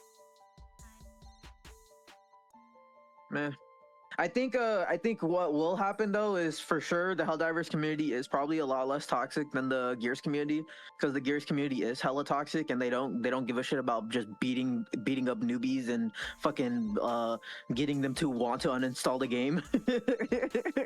So I see that, I guess, in a sense, but I also think that it is important that Gears is on PlayStation. That's one of Xbox's last pillars. Outside of Halo. So it's literally Gears and then Halo is done. The Xbox is going to be 100% fully third party at that point, but still a big game though. Co-op, people love co-op. Co-op campaign's fun. It has a multiplayer suite, so I think they'll both do good. Yes, sir. All right, let's move on to our first piece of news. For I guess this is also a discussion, kind of, because there's been a lot of talks about where the hell are the Switch 2 dev kits? What's going on with the dev kit situation? Because it seems that a lot of these developers just don't have them, and it's kind of apparent when you see things like Ninja Gaiden Ragebound coming out with just the Switch version, no Switch 2 version, not even an unlocked frame rate for the Switch 2. It's just they didn't bother, and I don't think it's because they just didn't think about it. Because Koei Tecmo literally has Switch 2 games like the Atelier series and all types of stuff coming out. I just think that Team, or I guess not Team Ninja, Game Kitchen does not have a Switch 2 developer dev kit. They don't really have a, like, they don't get the same access as some of these bigger publishers, which is kind of crazy because Blasphemous was pretty big on the Switch. Even like both Blasphemous games were big on the Switch, so I'm not sure why they wouldn't get access, but it does seem like there's more than a few developers, and even though there are publishers that have dev kits, it seems like some of the developers and divisions within those developers, they don't fully have dev kits for every single team to use, you know? So this has been kind of talked about since the beginning, like since the Switch 2 launch. It just seemed like there's just not that many dev kits out there. So it's been a talk of like, what's going on with it? Why aren't they out there? Like, what happened? Was it the system rushed and they just couldn't get any dev kits? Like, what's going on? So here's an article from WCCF Tech, where they say Nintendo Switch 2 dev kit access requires games to show the system's unique features, which include support for 4K at 60 FPS or up to 120 FPS at 1440p in docked mode,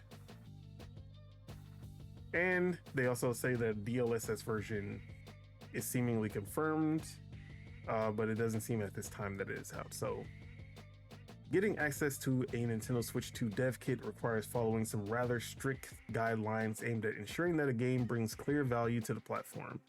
As reported by DocTrey81, shout out to him. If you want Nintendo news, DocTrey is actually pretty accurate, and he is always he always has some new videos up. So check out DocTrey on YouTube. Really good source. Oh, yeah. So in a video shared on YouTube over the weekend, Nintendo partner Lynxbyte Games recently shared on social media some new information on Nintendo's current guidelines for getting access to a Nintendo Switch 2 dev kit.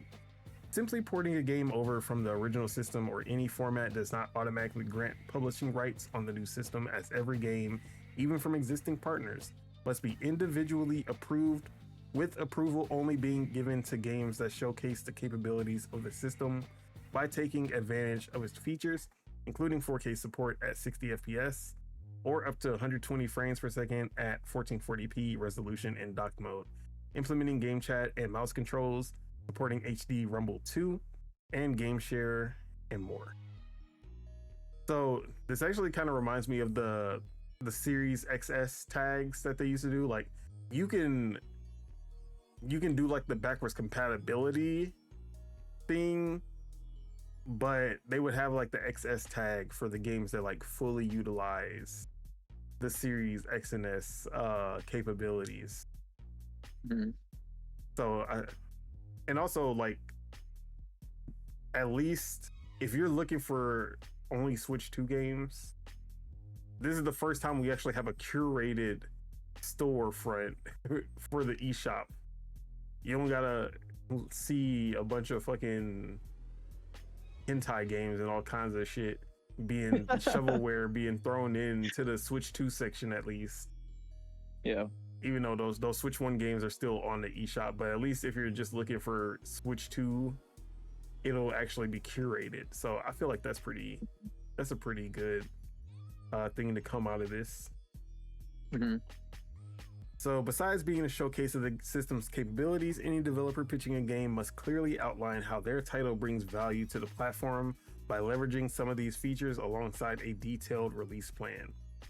Besides revealing the above details regarding dev kit access, Lynxbyte Games also revealed that the Nintendo Switch 2 seemingly supports NVIDIA DLSS 3.1, which is the one before where we currently are, because DLSS 4 is the current one.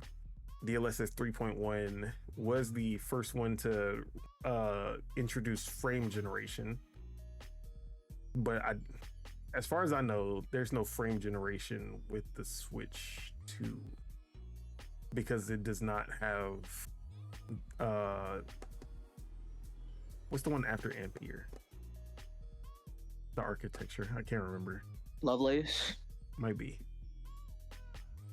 So, although the version number nowadays doesn't mean a whole lot given the different components of the upscaler, such as super resolution and frame generation, which are not necessarily supported at all times, it was being speculated the system used some lightweight version of NVIDIA's tech with no direct correspondence to the different versions of DLSS seen in countless PC games. So this sort of confirmation could be kind of interesting for a lot of reasons, although the upscaler is not being used much, at least by first-party titles. As the Nintendo Switch 2 has already sold 6 million units, developers are obviously very interested in releasing games for the system. You can learn more about blah blah blah. Okay, so seems that there are some strict guidelines and a little bit more curating as far as getting Switch 2 versions of games onto the console, which is a little good, maybe a little bad if you want to get your game onto console pretty fast. You have to go through a whole process just to do that. But do you think this is what's been holding up the whole dev kit situation and getting these Switch 2 games out, or do you think there's a little bit more to the story? Yeah, I think so. Yeah, I'm in agreement with that. I would say so. Like for the most part, that's probably it.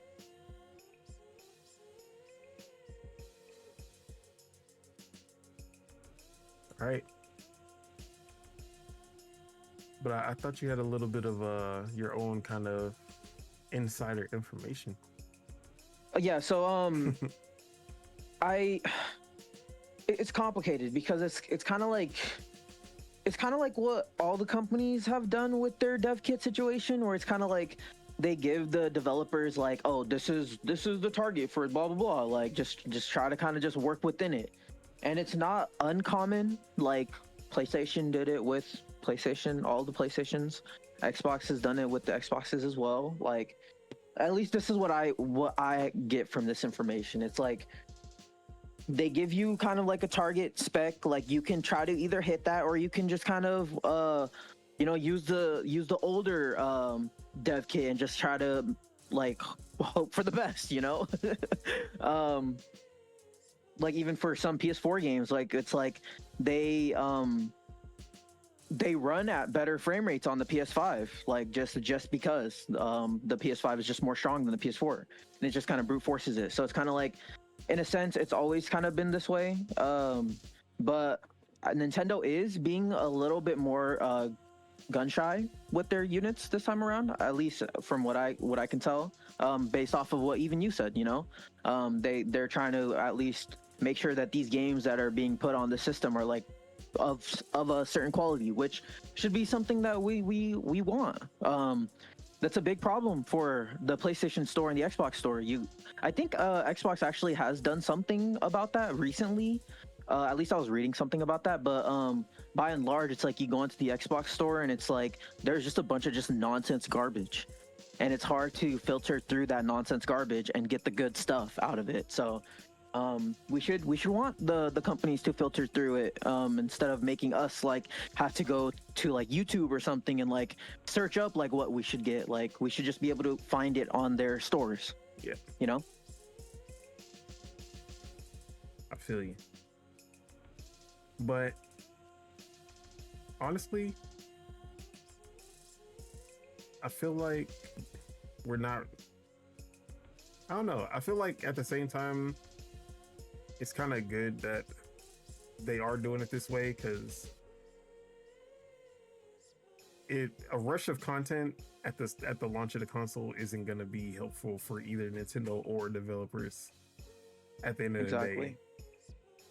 So I feel like it's okay with, like, obviously like that third party direct wasn't as robust as we might have thought, but it doesn't feel like we don't have shit to play on the Switch 2 for the remaining months. It feels very curated. Like even now it's like, oh, Dragon Quest 3 got a Switch 2 update, I'm gonna go and play that on it now. Like I don't know, it just feels like they're really thinking hard about what they're trying to push and like what they want to put to the platform. Like if it makes sense, if it showcases the platform, even as you said, like a Cyberpunk, like yeah, it's cool that it's on there, but it uses the actual motion controls and it uses the mouse controls. So it's like there's a reason why it's on the system. So in a sense, I like it. I really do. I like, it sucks that like people are waiting for these games. It sucks that Ragebound's 30, but maybe eventually they will get a 60 FPS patch out, or maybe they will get a Switch 2 update out. So it's like, just all in due time. Also, have you seen Apex Legends Switch 2 edition? Yeah, I heard that it's actually pretty solid. Yep. It's also, Digital Foundry was surprised again when it was running better than the Series S one, and they're just like, man, how does this keep happening? It's like, oh, I wonder how. How is this portable PS4 beating out the next gen Series S? Isn't that crazy? Yeah. It's almost like it's on an architecture that's way better. So almost like it's on an architecture that came out around the same time as RDNA 2 came out, but it's NVIDIA and it's supposed to be a little bit better because it's NVIDIA, you know? I don't know. But yeah. Actually, let me see. I want to see some footage. I'm gonna put some footage of it on the screen right now. But yeah, this is the Nintendo Switch footage. Obviously, this shit looks choppy as fuck. Although the resolution of the game does not look bad, like how Fortnite looks, like the textures of the environment. This game did not look like horrible. Like, what game are you talking about? Apex Legends. I have it on the screen. Apex, got it. Yeah, because like Fortnite, bro, borderline unplayable. I don't know how people were just playing on the Switch, just yeah, on the normal. OG Switch, right? Yeah, like they were just like, Nah. yeah, bro, this is fine. I don't know what you're talking about. I'm like, bro, look at it. It was bad, bro. It was bad. Like, bro, when it you're was dropping not in, good. you can't even see what's on the ground. That shit looked like paint. It looked like you jumping into the fucking the paint from Super Mario Sunshine. Funny. So yeah, Apex Legends was actually like, now I never played it on the Switch one, I might download it actually. but Try like it out. now seeing it on the Switch too, I'm like, oh yeah. Does it have this mouse? shit- Does it have mouse controls? It might, because the way this dude is moving on this game, it looked like it might have it, That's cool. because That's he cool. was whipping. So yeah, it's crazy how capable a next gen. The devs are happy with the system. Like, I don't know what else to say. I mean, at the end of the like- day, it comes down to one. Like, really, it's not even about the series. Like, the Switch 2 is obviously not more powerful than the Series S. I'm never gonna say it Yeah, is. no. The Series S, the CPU blows the Switch 2 CPU out the water. But I've said this since the beginning. The Series S is a console that nobody wanted except for Xbox. The developers did not want the Series S, and the developers do not. And since Xbox does not sell like Nintendo and PlayStation, they're not gonna put as much effort into that Series S version as they will into the Switch 2 version. That's literally all it comes down to at the end of the day. The Switch 2 version will get so much more love, so much more optimization to make sure that it's good compared to the Series S version. If they think that it is a game that will do good on the Switch 2. Exactly. So that is basically all it is. So Digital Foundry is gonna keep being surprised every time this happens. Like, come on.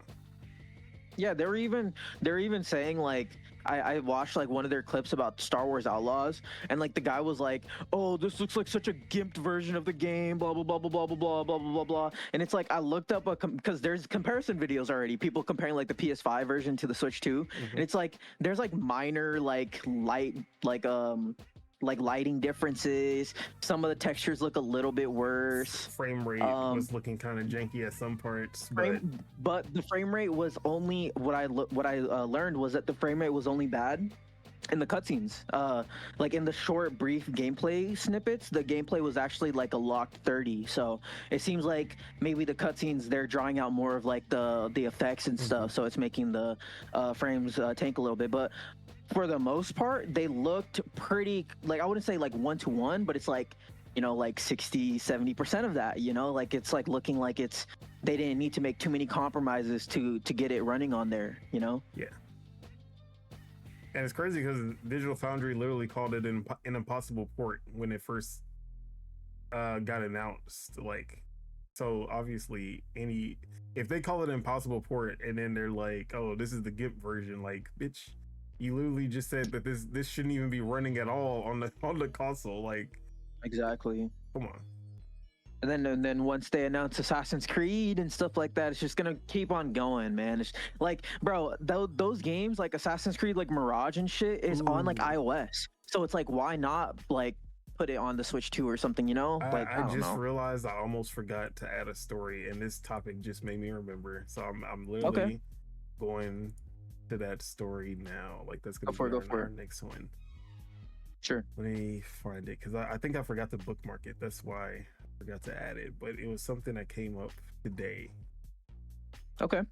and this ties perfectly into um into what we're talking about because Tekken producer Harada says bringing Tekken 8 to the Switch 2 isn't off the table, but would take a lot of work. Quote, it's an interesting option and not totally off the table, but it will require a lot of work on the game to get it running on that hardware. From a business standpoint, the Switch 2 is doing quite well, so it would be a very good business decision if you're trying to get a bigger audience. But the amount of work that would have to be done on the game makes it not a very easy decision. At this point in time, there's nothing to announce. Okay. So, Tekken 8, Unreal Engine 5, very for any, like, as far as fighting games this generation, probably the most visually impressive. But yeah, come on, it's whoa, this is not GTA 6, bro. But how do you feel about this statement? that it would take a lot of work. Yeah.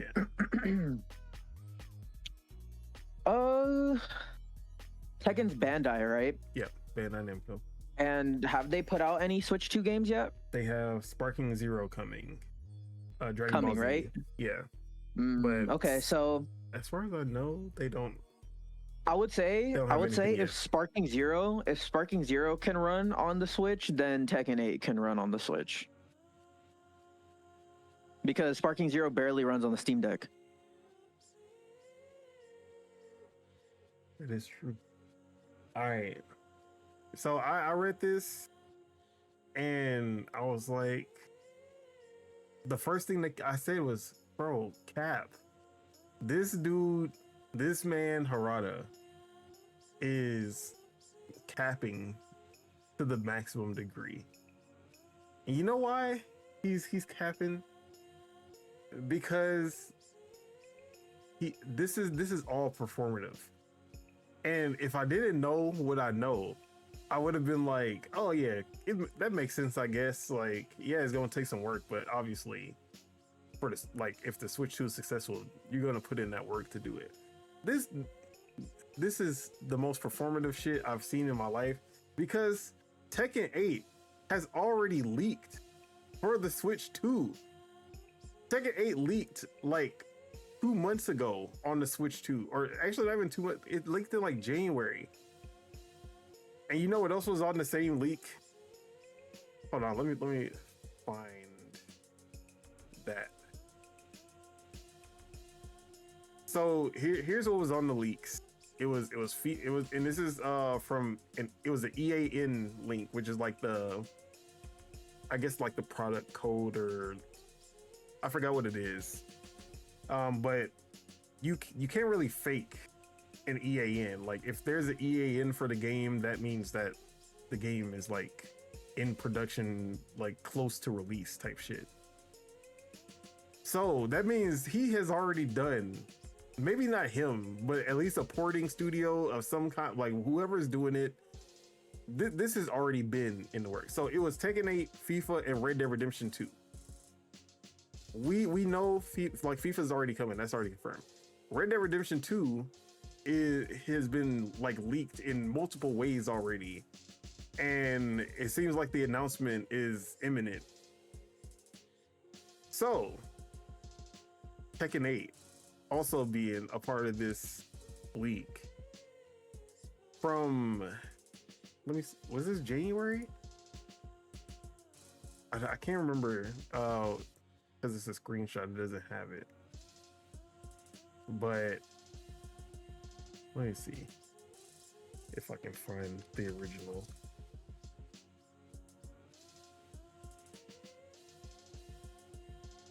But yeah, this shit been leaked, bro. So I don't know, like, I don't know what this whole thing was about. Here it is. This was from January 9th.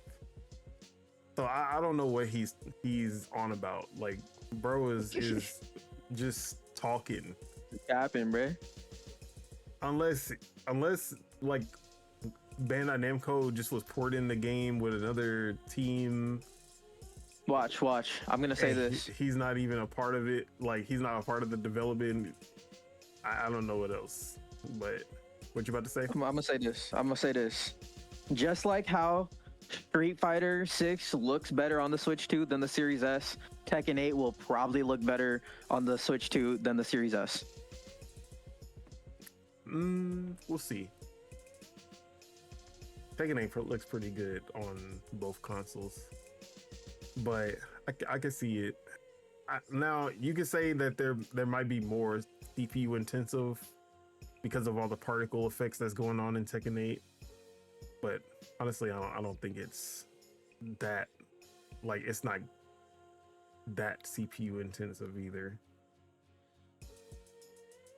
But we gonna see what happens in the near future. But I'm just gonna say I'm calling Cap on, like, calling Kaepernick on Harada, because there ain't no way this shit leaked literally in January. He trying to talk about, yeah, bro, it's gonna be some hard work. And I know he gonna cut, like, when it's announced, he gonna come out and can, like, yeah, man, we like it felt impossible at first, but we made it happen. And look how good this game looks on the Switch. Like, we did a good ass job, bro. Like, y'all gotta give it up for us. Like, look at how good we did. Like, get your ass out of here, Harada. I know your game, bro. I'm not falling for that shit.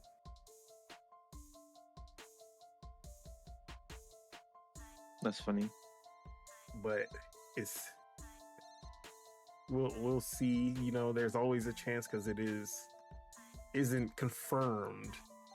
But I'll be very surprised if we don't see Tekken 8 in by the time June 2nd rolls around next year. We don't see Tekken 8 on the platform, or at least announced. I'll be very surprised.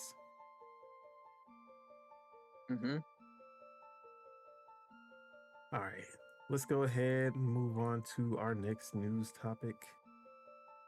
Let's see what's on the menu. I'm not even in the right section. All right, we got some sad news, or some good news depending on how you look at it. But it seems that Crimson Desert has been delayed Q1 2026.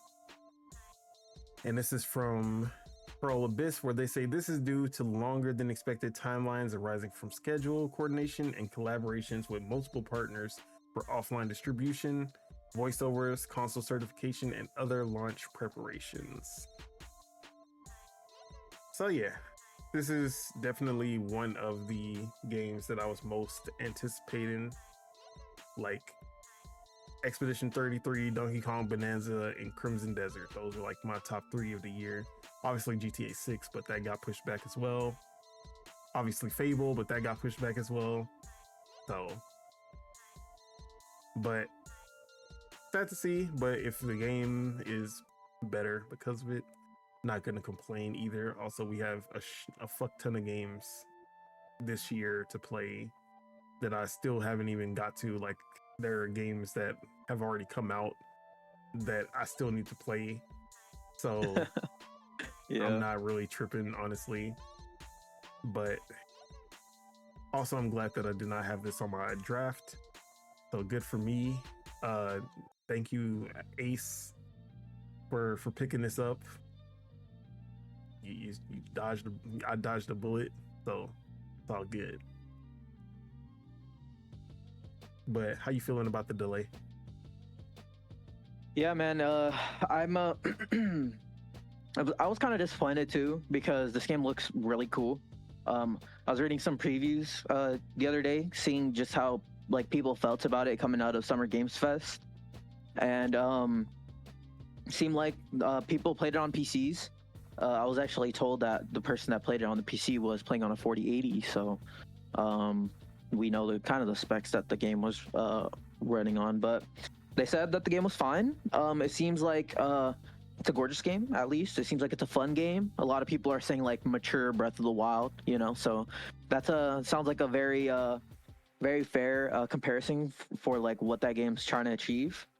It it's running on its own engine too, a proprietary engine made by that team. So that's cool too. But I'm excited. It's cool if they could find a little block of time to release where they don't have much competition. I think it'll do fairly well.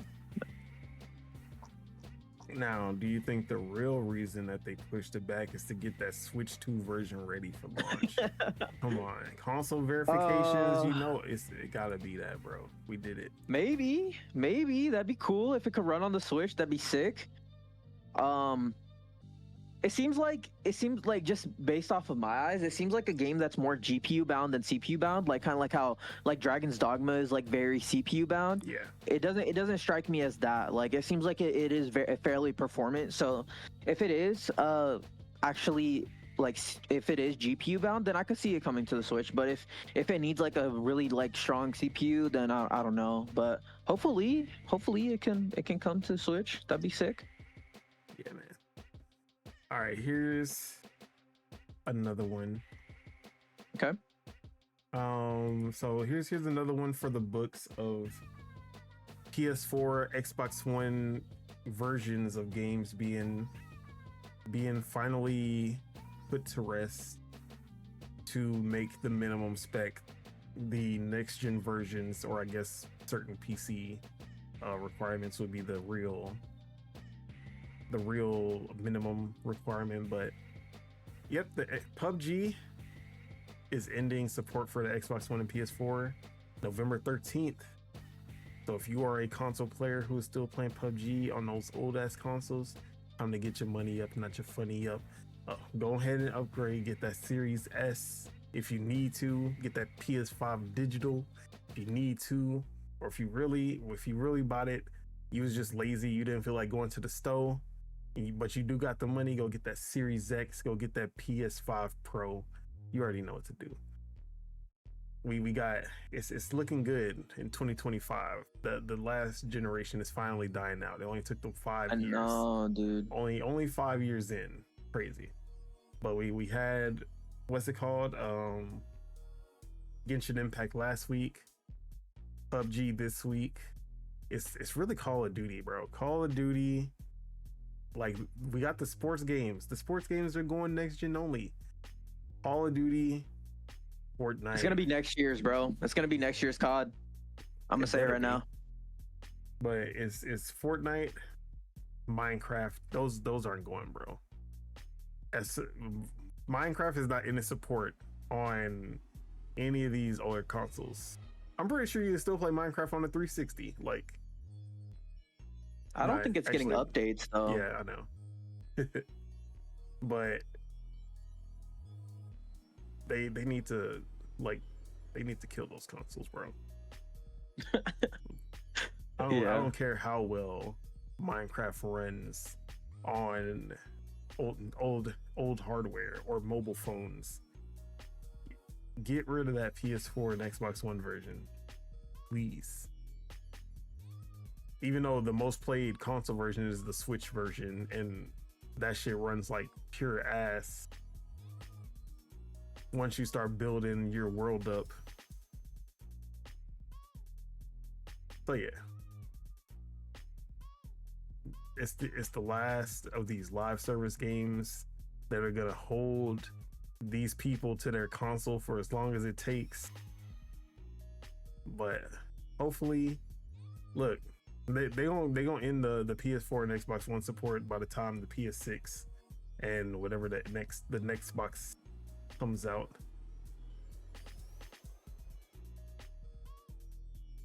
But just wanted to bring that up to further this movement that we have going on. All right, so I actually have a topic for you. Okay. Because I've been seeing, I saw your article, and I've been seeing the research you've been doing. So I wanted to ask, what's been going on with your boys? What's been going on with them boys? You know them boys. Them dudes over at PlayStation. Like Mark Cerny? No. That one team that made that one game. Oh, Media Molecule? Yeah, they made that one game that everybody liked, and then they made the sequel to that game that everybody liked, and then after that sequel, they never made anything else that anybody ever liked. Yeah. What's going on with them? Yeah, man, I actually hella forgot that I even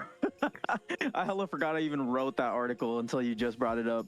It was just kind of something that was presented to me. Like, I sometimes get people DMing me stuff, interesting little tidbits, or like telling me like, or pointing me into the direction of like interesting news or like something that I care about.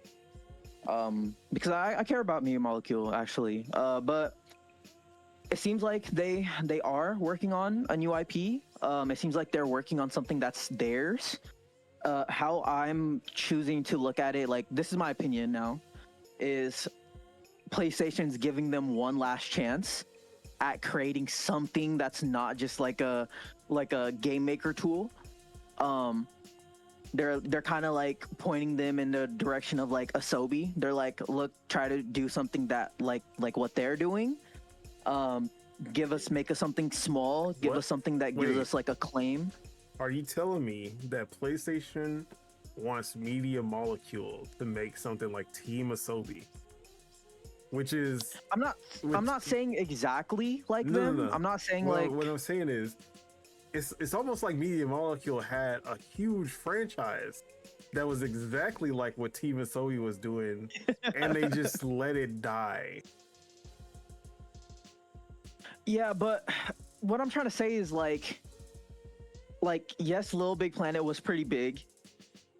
But if you look at just like the content that they themselves put into Little Big Planet, it's still rather small. Like it's still short. It's not like it's 20, 30, 40 hours long. It's still like 6 to 10 hours long maybe, and then the rest of the community is kind of putting their own content in it, and that's what's kind of prolonging these games. But that's all you need. Like it's basically put in a 6 to 10 hour campaign in a Halo or Gears of War or Killzone. Like, yeah, the campaign, as long as it's good enough, but like obviously people love Little Big Planet because of the creation stuff. But if you didn't want to do the creation stuff, there was always that single player, like that campaign experience that was actually pretty decent also. Sure. No, I get what you're saying, but so they also have newly refurbished their studio, which was an interesting note where I noticed in the job description on the Media Molecule website. I also was asking some people like what they think about it, and someone told me that it just on paper it looks like they are internally, like they have internally promoted someone to like a more upper management position, and that they're trying to now fill in that position. But it seems like they're trucking along. It seems like they're on schedule to drop something in the next like 2 years. I was researching the games that they put into Dreams, like the Media Molecule original games, and it does seem like they made at least 4. So that's kind of like a one per year cadence that they were working on. And the last one that they made came out in 2023, which was called Tren. And it's like a little puzzle game with a train. It actually looked really cool. I looked at I was watching a walkthrough. I probably watched like an hour of it. It's around like a 3 hour long game, but I watched like an hour of the walkthrough. I was like, this actually looks super fun. I was reading the comments. Everyone was saying like they should have just made this its own game and like put it on the PlayStation Store and sold it on its own, which kind of tells you like a fundamental flaw with Dreams, right? Yep. Where it's like you couldn't really do anything with the games that they made in there. You couldn't like put them anywhere else. It's the opposite of like something like an RPG Maker, where you see Steam filled with games that are made with RPG Maker, and a lot of them are, I shouldn't say a lot of them. There's a good chunk that are really good. I'm pretty sure there was a good chunk of games in Dreams that were really good, but Oh yeah. without a way to at least export it to another piece of software. Like Mhm. that's why RPG Maker, they just came, I shouldn't say it just came out, but they do have RPG Maker Unity, where you like they're using Unity now, and if you really want to like go even deeper with RPG Maker, you can put like you can literally export it straight to full on Unity and then like go ham, like have the full experience. That's what Dreams really needed, so that people would be able to export their games and get people to actually try them. Yeah, it's just Dreams was just such a like the scope of the project demanded way more than just what like 75 to 80 people that work at Media Molecule, you know? Like it just needed way more than what Sony even wanted to give it. So it kind of it is on Sony that game failed, honestly. Like they didn't port it to PC. They didn't want to port it to even PS5. They didn't want to integrate like VR support into it, which would have unlocked even a whole nother like slew of stuff, you know, people going into Dreams to like experience VR stuff. Like it's just, you know, so Sony failed them, man. And but it's also on the co-founders. Like it seemed like that was their like dream, was to make like games that made it so people can make their own games. Yep. You know, but that's not what Sony needs now. Since the original Little Big Planet, that just seemed like something that they wanted to do. Exactly. And now they're all the co-founders are gone, so it's like now they gotta try to find a different identity, and I think that's what they're doing now. That's why I'm thinking like their next project is gonna be something like a little bit. I want it to be like a 3D platformer, like a 3D open world platformer. That would be fucking amazing. But something of the scope of a Tearaway would be nice. Something of a scope of an Astrobot would be nice. All right, hear me out, because I think this might be what they like. This one with Knack 3, baby. Knack 3, that's Media Molecule. Knack 3, bro, it's a wrap. Oh no. Give them Game of the Year. Yeah, they would I would be on here if they announced a Knack 3. I would literally be like, yeah, they're shutting them down. Oh man. All right. Another good one. Obviously Slitterhead sucked.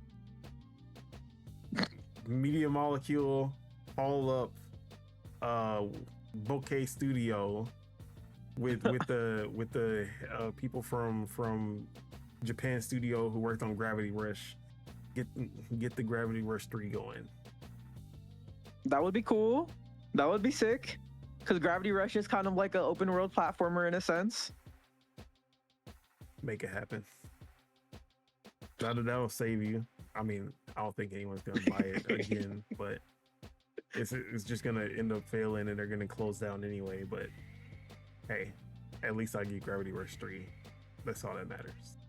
Imagine if Media Molecule is the one that's making that rumored like Metroidvania God of War. That'd be funny. I can see that.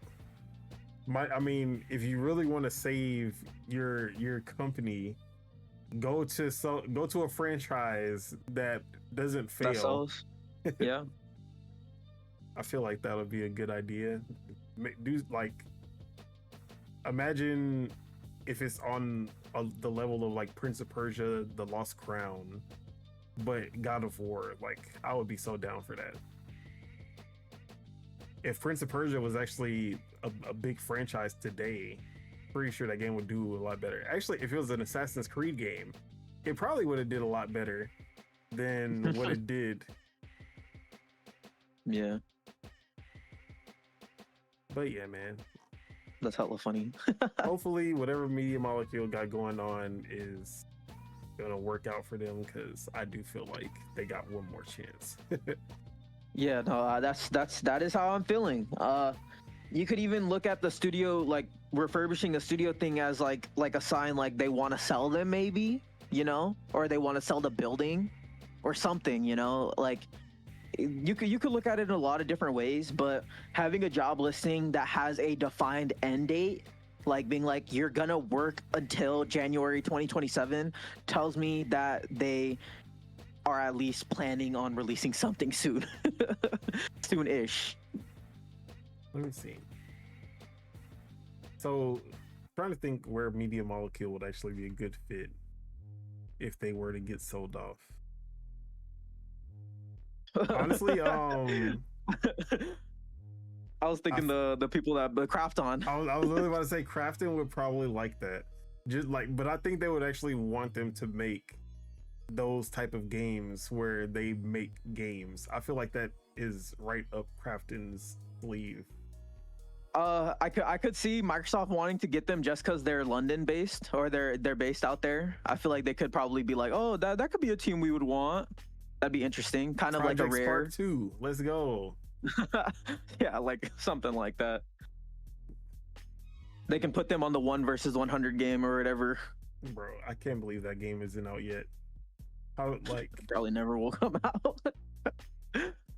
how do you fail? How do you fail review for 1 versus 100? It's 1 versus 100. What could you possibly have been doing that the game was just so off track that they're like, you know what, this isn't gonna like it, bro. Xbox, that's all I gotta say. Count your days. All right, so let's move on. So this is actually a topic that was sent from Lord Metroid. So shout out to Lord Metroid for providing a topic for us to cover. Hell yeah. So this is about GTA 6 and an ongoing problem, or I guess if you can view it as not a problem, but I view it as a problem, which is the UK's Online Safety Act, which has seen a lot of interruptions in a lot of pieces of media, some pieces of forms of media that we shouldn't talk about on this show, but it has also interrupted video games as well, because from Steam to even consoles, it just seems like they are going through all of these, like they're putting restrictions on all of these games, with GTA 6 now being banned before the game is even out. Let me see. Let me make sure. Let me read this real quick. Probably should have read this beforehand. Just to make sure. So let me read the article. All right. So the article's title, GTA 6 ban will see millions of PS5 and Xbox owners stop from playing the game. As the hype for GTA 6 continues to build, millions of PlayStation and Xbox players could find themselves sorely disappointed over the UK's new age verification laws. It comes after the UK government implemented the Online Safety Act, which forces websites containing adult content to introduce age verification systems to prevent under 18s from accessing it. While the legislation was brought in predominantly to protect minors from pornographic content, it could soon have a huge impact on the world of gaming too. Gaming companies are now being forced to look at how they can comply with the age verification laws for current and future content, with Rockstar allegedly set to introduce the restriction on GTA Online. An insider has claimed. Tez2, who is known for accurately leaking GTA news, that the developer is looking to roll out checks by region. Jokes aside, quote, jokes aside, Rockstar is planning to implement age assurance checks in the near future, rolling them out by region. He wrote on X. You may need to verify your age to access GTA Online, or certain features like phone messages, text chat, Snapmatic may be restricted until you verify your age. GTA 5 and GTA 5 Online are both rated 18 plus in the UK, but there's nothing to actually stop anyone under the age from actually playing the game. However, the introduction of verification would mean over 18s would need to confirm their age to access the game's online functionality, while those under 18 would not be allowed to play the game online at all. with the UK being one of the biggest markets for the GTA franchise, it's definitely not a decision the developer will take lightly, as it could make a serious dent in the market. Despite this, GTA 6 is still set to become the most profitable video game, or one of the most profitable video games of all time, with an estimated lifetime income of more than 10 billion. I don't know where they got that information, but it seems plausible. I'm not gonna say who wrote this article, because then people gonna laugh. But this is the link that I was sent, and that's the link that I'm gonna read. But I guess the topic at hand is, it feels like we've gone back to the 90s, back when Mortal Kombat, Parent Trap, these games were being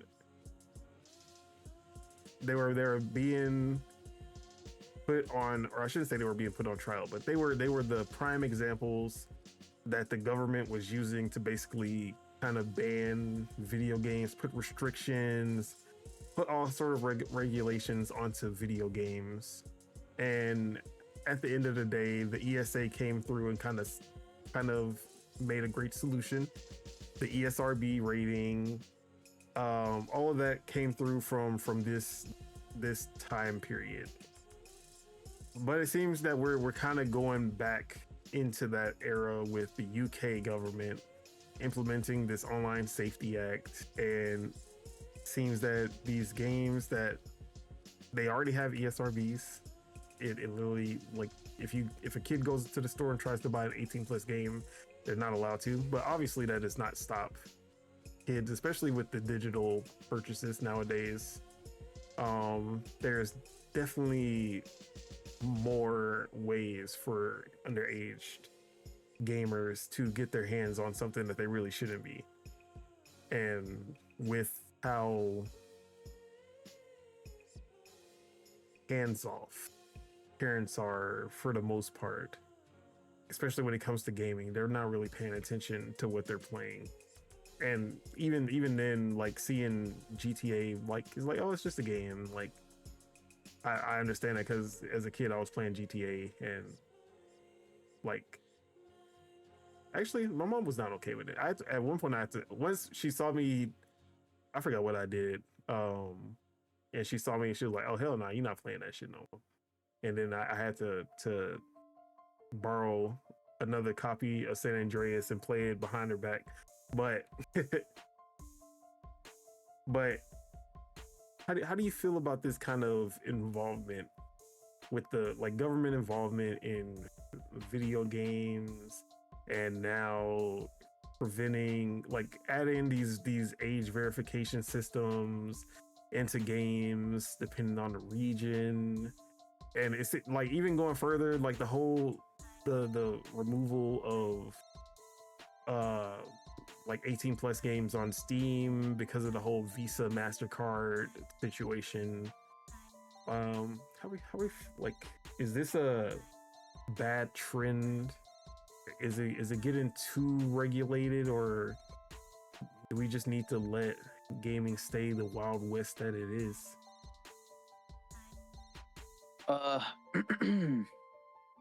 So, it's funny because wasn't like the ESRB and all these like ratings boards like established for like to make it so like the government wouldn't get involved into gaming, Yep. So it's like it kind of sucks that they are, because government's meddling with the games industry is not what I want. I kind of like that. It, like, the gaming industry was supposed, it's kind of like this like open market type of thing. I think it should be more so on the platform holders, like I was mentioning earlier, to make sure that the games that are being put onto their storefronts are like good games, or like at least of a certain quality, to not have these like, the waifu weebu, all these like type of games, because those are the ones that are getting targeted, right? Yep. At least for now. Well, I mean, it seems that most of those are like, that's more of the Steam situation, but those don't go onto consoles for the most part, outside of the Switch for whatever reason. Yeah. But I mean, I don't, because there's some things that the governments do that are good, like the whole iOS thing with or not iOS, the iPhone thing, the USB-C. Like that undeniably is good in my opinion, because the lightning cable fucking sucked. No one except Apple uses it. Everyone uses USB-C now, so it's like in that sense, like it is good. And then like the stop killing games movement, like like if the governments can like come in and be like these games have to be. Yeah. I could see the government stepping in for something like that. Yeah, like consumers are spending money on those games, at least make it to a point where like games can be at least playable if they spent the money on it, like. But it could be bad, like in this, where it's like they are just going and just removing all the games because they have the power to. Or the whole ABK situation, that was just a fuckload of nothing that did not help the consumers in any way. Yeah. But yeah, exactly. I understand to an extent, like it is a little too easy for underage gamers to just kind of buy a game now because of digital. Like they don't, unless parent. Now at the same time, I always say it's the parents that need to do the due diligence. There are parental controls on every single one of these consoles. Even if you have a Steam account, you can have parental controls on the Steam account. So the parents are the ones who really aren't doing their job. I don't feel like the government needs to step in to do something that the parents should have been doing. That's how I feel. But since there are so many that don't do that, like, I understand why they're implementing this stuff, but honestly, I'm against it just because I feel like it's just gonna cause more harm than it'll cause good. And for the most part, bro, like kids these days are smart. They know how to bypass shit. Like this isn't gonna. It'll probably stop a good amount, but it's definitely not gonna stop all of them. And I feel like it's just gonna negatively impact things more than it's gonna positively affect, in my opinion. No, I could see that. I could see that. But it is what it is. At the end of the day, this does not affect me because I'm not in the UK. So it is what it is. My UK brothers, Jez Corden, all of y'all. Hope that this. Also, I know a lot of people do not like to just like give companies their information because for the age verification, they usually need like your phone number or you need to send an ID. Like, bro, send in Take-Two or EA. Your information is already kind of like, I don't want either of them to have my ID. So I understand from like the point of view of like giving too much information to these companies is also kind of crazy. Like I know a lot of people are gonna fight that. But yep. Yeah, man, it is what it is. We'll see how things go next year or I guess because GTA 6 probably won't be the first game that we start to see stuff like this. So we'll have to see what is going to be like the first big game where this gets implemented. So yeah, we'll be checking out what's going on with that soon enough. All right, we just got a couple more topics and then we're out of here. All right, let's get back to PlayStation because this is also another topic that you sent, because it seems that a developer named Mutan Insight is hiring for a high-end PlayStation 5 RPG remake. And this is actually something from 2021, but thought it was a good time to bring this up, since it does seem like this might be something that is coming pretty soon. So let's read about this. So developer Mutant Insight is currently hiring staff for a high-end RPG remake coming to PlayStation 5. 3D motion designer, 3D art director, 3D background designer, and 2D character designer ads, as reported by Gematsu. Don't reveal much about this remake other than the fact that it could be powered by Unreal Engine 5, as it is specifically mentioned as part of the development environment at the studio. So little information available. It is difficult to say which game is in the works by Mutant Insight. The studio previously worked on Final Fantasy 15 Final DLC, episode Arden, as well as on character models for the Atelier and Blue Reflection series. So the game could be related to any of the series, although the Gus developed series aren't exactly high end. If Mutant Insight is working on something related to the Final Fantasy series, there's a chance that they could be involved in the development of the second part of Final Fantasy VII Remake, which I don't think that is true because that game came out. I didn't. I looked it up on Moby. I didn't see their name involved. Which could in it. definitely be classified as a high-end project.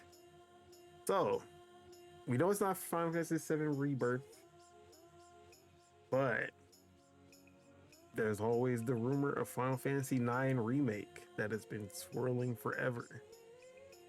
Now, the fact that they specify PlayStation 5 also kind of has me thinking, well, Sony has some games that need to be remade, and some pretty good IP that could also be remade that would be considered high end. But I want to hear your thoughts first. Like, what do you think Mutant Insight is working on, and what do you think the time frame is for this? Yeah, I just threw out there Final Fantasy IX Remake just because that just kind of seems like the case scenario, just because we know that this team is small, and like just based off of rumors we know like Final Fantasy IX project isn't going that smoothly. So like I'm just trying to put two and two together and just hope that it is that, because I do want Final Fantasy IX Remake, but I think it could be like a legacy PlayStation IP, like what you mentioned, something like a Legend of Dragoon, right? Something like that. I could see anything, honestly. The team, they're still like, they're unproven in my opinion, so it could be like they're given like a smaller IP to work within, so I could see something like that. But yeah, I mean, whatever it is, I hope that it's good. You probably know more of PlayStation legacy IPs or even Square legacy IPs than me, so what do you think? Obviously, Legend of Dragoon is going to be the first one I go to every time. But I also don't know if PlayStation cares about that IP. I feel like they care about that IP as much as they care about Bloodborne. Okay. Not at all. No, but I'm hearing rumors that Bloodborne might be a PlayStation 6 launch game, just like Demon Souls was. That's what I'm hearing. And I got a bridge to sell you. I don't even know. It's gonna sell just as much. You're like, it's just gonna sell 1 million copies, just like Bloodborne did. It's gonna sell 500,000 copies, like Demon Souls did.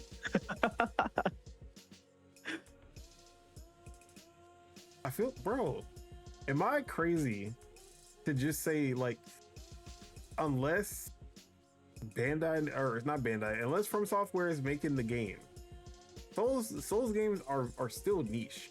I don't like, people try to act like the Souls franchises. Actually, I can't even say that because Bloodborne was From Software. All right, if it don't have no, because Sekiro sold too. I don't know what it is about Bloodborne that just didn't click with people, even though people consider it to be the best Souls like. But for the most part, these Souls games are not selling crazy. Like Lies of P did good, obviously.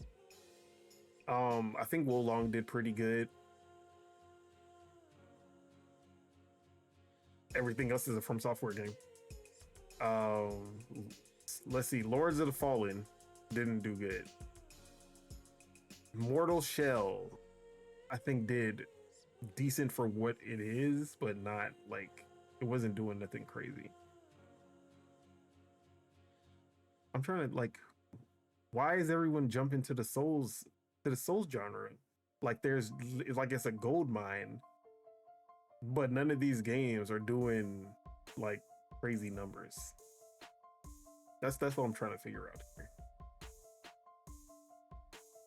Like what game has proven the success of this genre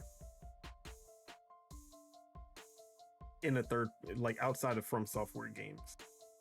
Because all the Dark Souls did good, Sekiro did good, Elden Ring did good, Bloodborne did not do good. No one knows why. Demon Souls did not do good.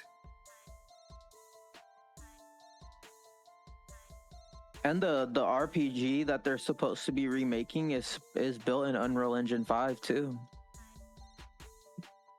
So even more reason that I don't think it's a Souls type of game, or like a. Actually, I don't even know why we're not even talking about Souls. We were talking about Legacy IP. I don't even know why I brought that up. All right, You're good. so back to the topic though. All right. Obviously, Legend of Dragoon. That's what I want the most. I just don't think PlayStation even cares enough to even think about that. So Maybe no, but then Chrono again, Trigger is we not don't know. PlayStation. We also don't know if it's PlayStation first party, or if they're working with Square, or if it's Bandai Namco, because they don't say who they're working with. They just say it's coming out on PlayStation 5. Like that's their target. We don't even know if it's a multiplat or an exclusive. So it could be Square Enix, it could be Bandai. So let's see. If it's Square Enix, Final Fantasy IX definitely makes the most sense, especially with the timeline of like the leak of the Nvidia leak. Was that 2020 or 2021? I think the Nvidia leak happened in 21. Yeah, and that's when this article came out. But then again, I feel like that might have been already in development. Well, there's nothing that says that the game wasn't already in development at the time either. The remake that they're working on. So I feel like Final Fantasy IX could line up, but it's not like Square Enix is short. Like they have so many IP that they could remake easily. Chrono Trigger definitely could be one because that is still Square Enix. There's Dragon Quest titles that would fall in there. Definitely could be high end if they really go all out with it. Let's see. What about a Dark Cloud? Yeah, that would be PlayStation Dark Cloud. Although, I'm pretty sure if PlayStation has to choose between Dark Cloud and Legend of Dragoon, Dark Cloud would not be the one that they choose. So, but Bandai also has they have the Xeno Saga and Xeno. Wait, no. Xenogears is Bandai, so it could be Xenogears. Although I don't know if Nintendo has any rights to the Xenogears series when they bought what's it called, Monolith Soft. They might have some kind of IP rights or some kind of IP holdings with that, but I really don't know if that's the case or not. But Xenogears was a big Bandai franchise that could easily be remade. Um, it's kind of. I actually don't remember too many of the. Actually, hold on. Depending. Let's see who made. Let's see. That was Square. All right, I know what it is. Vagrant Story. They're working on Vagrant Story remake. Classic PlayStation RPG. It's happening. That's the one. Everyone's wanted it forever, and it's time. So, but out of Vagrant Story, Legend of Dragoon, or Xenogears, I'm choosing Legend of Dragoon at the end of the day. Bro, I just feel like that franchise just has so much potential, and just like in Sony fashion back in that day, they did not care about first party. Because they're like, we have Final Fantasy already. Why do we even need to make our own Final Fantasy? Bitch, because it was better. Like, y'all could have did something. Yeah. I'll never forgive them for letting that shit go. They've let a lot of shit go, dog. Bro, all right. When you look at it, it could even be look at the games that define the PlayStation 1. Gran Turismo, Crash Bandicoot, Spyro. These were first party. And I don't even think Spyro was ever first party. It was Crash Bandicoot and Gran Turismo.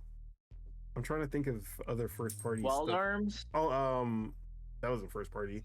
It was Wipeout. That's like the big three of the PlayStation 1 for first party games. Gran Turismo's still here. They still doing it. Wipeout might as well not exist. Crash Bandicoot is with Xbox. All right, now let's look at Xbox One big three. Or Xbox original, not OG Xbox, not the actual Xbox One. Halo, Fable, Forza.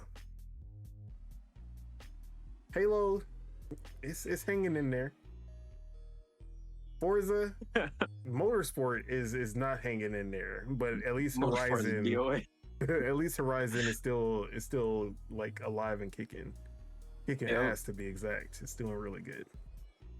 And then Fable is still hanging in there, supposedly. We have remnants. Hopefully. Yeah, we have remnants of Fable existing in some capacity, but it's definitely not the franchise it was during the original Xbox and 360. No, not at all.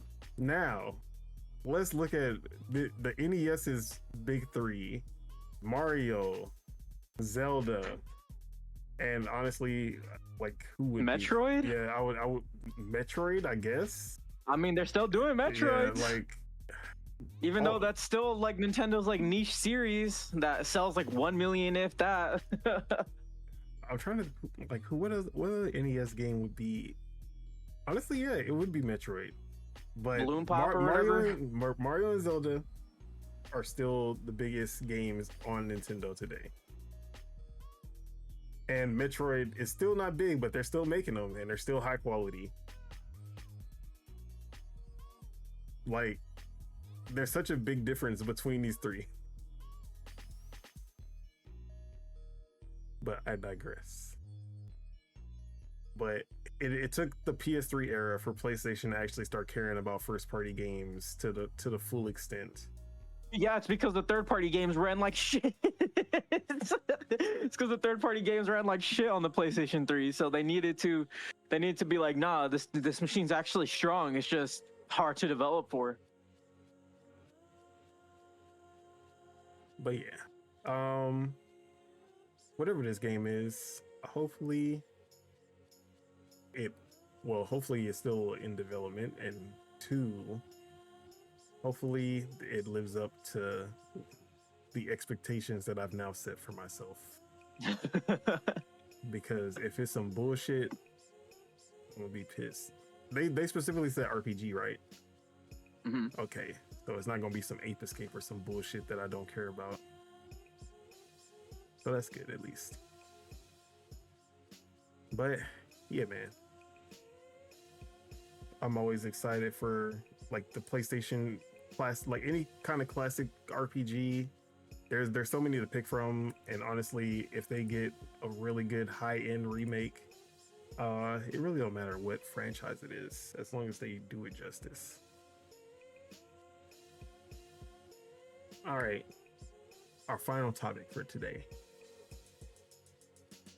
So we started off talking about the console wars, and now we got to talk about the ramifications of the console wars, because they've taken a heavy toll on some of these executives, because it seems that we got our first victim of the console wars in, and we got Sarah Bond out here.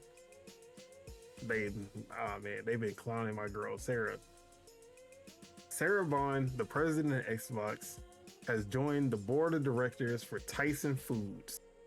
However, this doesn't imply that she's leaving Xbox or any other related organization, that she's simply taken on a role of an independent director for the company.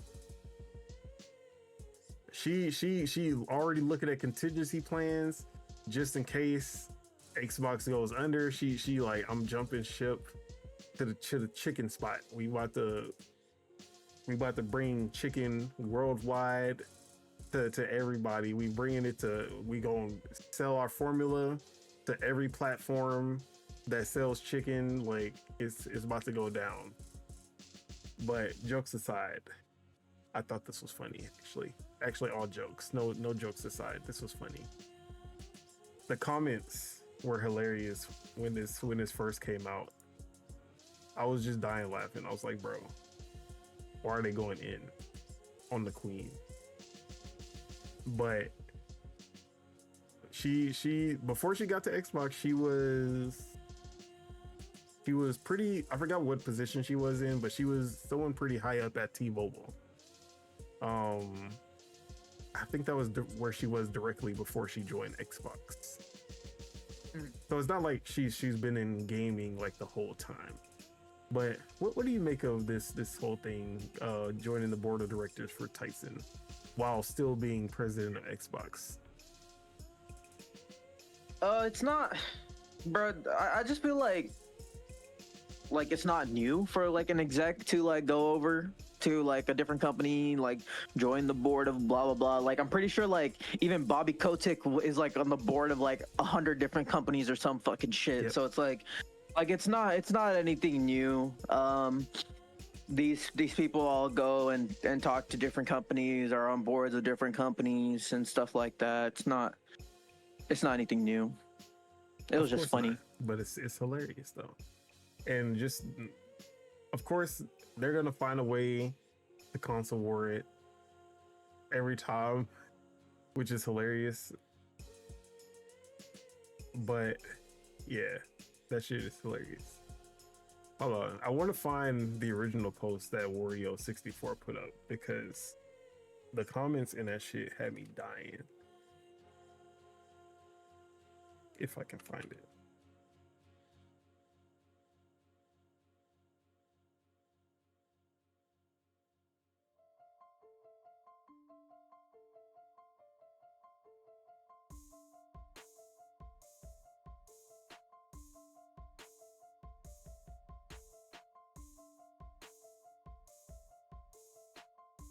What the hell? So Drag X Drive at 9 p.m. Oh yeah, for sure, bro. I just bought it while we were potting. Bro, I want to find this post. Whatever. It's cool. But if y'all find that post with Sarah Bond, like the Wario64 post, comments are hilarious. I'll tell you that. But yeah, man. Like you said, this shit is so normal. Especially for more Western execs to be on board of directors and all types of stuff for other companies because obviously they love money. Like I don't know if you know these execs,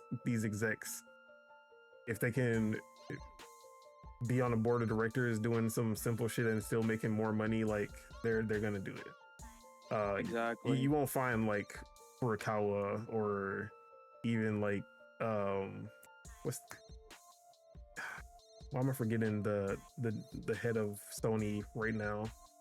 Nishino Well, I guess not him, but or like Toki. yeah, Hiroki Totoki.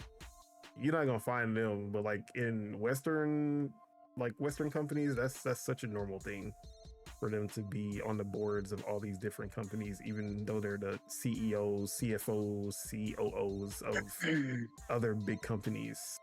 It's nothing new.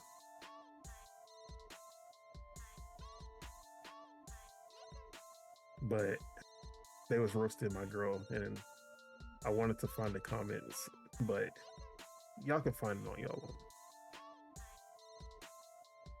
But honestly, that was it was barely even a topic. I just wanted to throw that in there. But with that, is there anything that you wanted to say before we wrap up the show? About this or just in general? Just that. Just that. Other than Sarah Bond, take Chicken's third party, baby. That's what I'm saying. Like, you need to give the formula over to Foster. You know, give everybody the formula so that because the more people that eat chicken, the more I don't even know how to change that thing. The more wait, what's the saying? Now I forgot the damn. When we all play, we all win. Yeah, when we all eat, we all win. Yeah, there we go. That's a good one. Honestly, get the Xbox marketing team over to Tyson Foods, and then watch Tyson Foods start dropping. don't put the Xbox marketing team over nowhere. About to be a wrap for that company. There's gonna go MIA. But with that, let's go ahead and wrap it up. That is it. That is all that we have for you guys today. Thank you all for tuning in and all the people leaving comments in the chat. We do appreciate your support. Make sure you guys hit that like because we love you guys and help us grow this channel. If you're not subscribed, you enjoyed the show, make sure you guys hit that subscribe button so you can stay updated for when Dual-Wield premieres. The Bagels, appreciate you for pulling up, talking games with me. Where can we find you? What you got going on? Yeah, and you guys can find me on Lognet. I posted a Yakuza review just a couple days ago. I have something else cooking coming out soon. You guys can find me on Twitch at Subegels. You guys can find me on YouTube at Subegels. TikTok, same thing. If you guys want to follow me on Twitter, Instagram, it's Subeg Dollywall. Yeah, that's it. I just been trying to enjoy whatever time that I have to myself, enjoying it. Every time I have to watch and chill and hang out with my girl, enjoying that too. Just been chilling, man. That's what's up. As for myself, Don Otaku, you can find me on Twitter at PastaFeetF3ET. You can find me on Twitch.tv sometimes /Don Solo SOLOW. You can find me on YouTube right here, where not only are we doing Dual-Wield Gaming Podcast every Thursday. I don't know why I forgot the day. But you can also find me on Project Untitled Gaming Podcast every Saturday, live with the homies, the day ones. More chaotic, but still very fun. And you can also find me on lordsofgaming.net, where I have a few articles upcoming. And by the end of the month, I literally have like 3 reviews that should be going up at the end of the month. So I have a lot of gaming to do, so I can make sure that those games are out, or those reviews are out at the embargo date. But other than that, just gonna be gaming, gonna be dragging and driving, all that. But with that being said, any final words for the people before we get out of here? to get them through the week. Hey, if the devs want 60 FPS, they'll put 60 FPS in their games. That's all I'm gonna say. Except for Rockstar. Except for well, yeah, that too. But I actually kind of have a theory on what Rockstar is gonna do. I feel like they're gonna have an unlocked frame rate mode in GTA 6. Like it won't hit 60, but like maybe you'll get like a 40-ish. But then on next gen, that mode will be like a 60 or even 100, whatever, you know. So I think they will have an unlocked mode for GTA 6. But I was more so referencing Hellblade 2 because Hellblade 2 got a fucking 60 FPS patch even on Xbox. So oh yeah, I mean it was never about. I wouldn't say it was about the hardware. It's just about the optimization time. Sure. But also, is it worth like they didn't want to sacrifice visuals because the visuals is literally the only thing that game has going for it. Mm-hmm. And if people default to the 60 FPS and don't get the full visual experience, then what was the point? So I understand why they did that at launch. Sure. But yeah, man, with that, let's go ahead and get out of here. Peace out, everybody. Enjoy your week, your weekend, your month, year, life, all that. Bye-bye. Peace.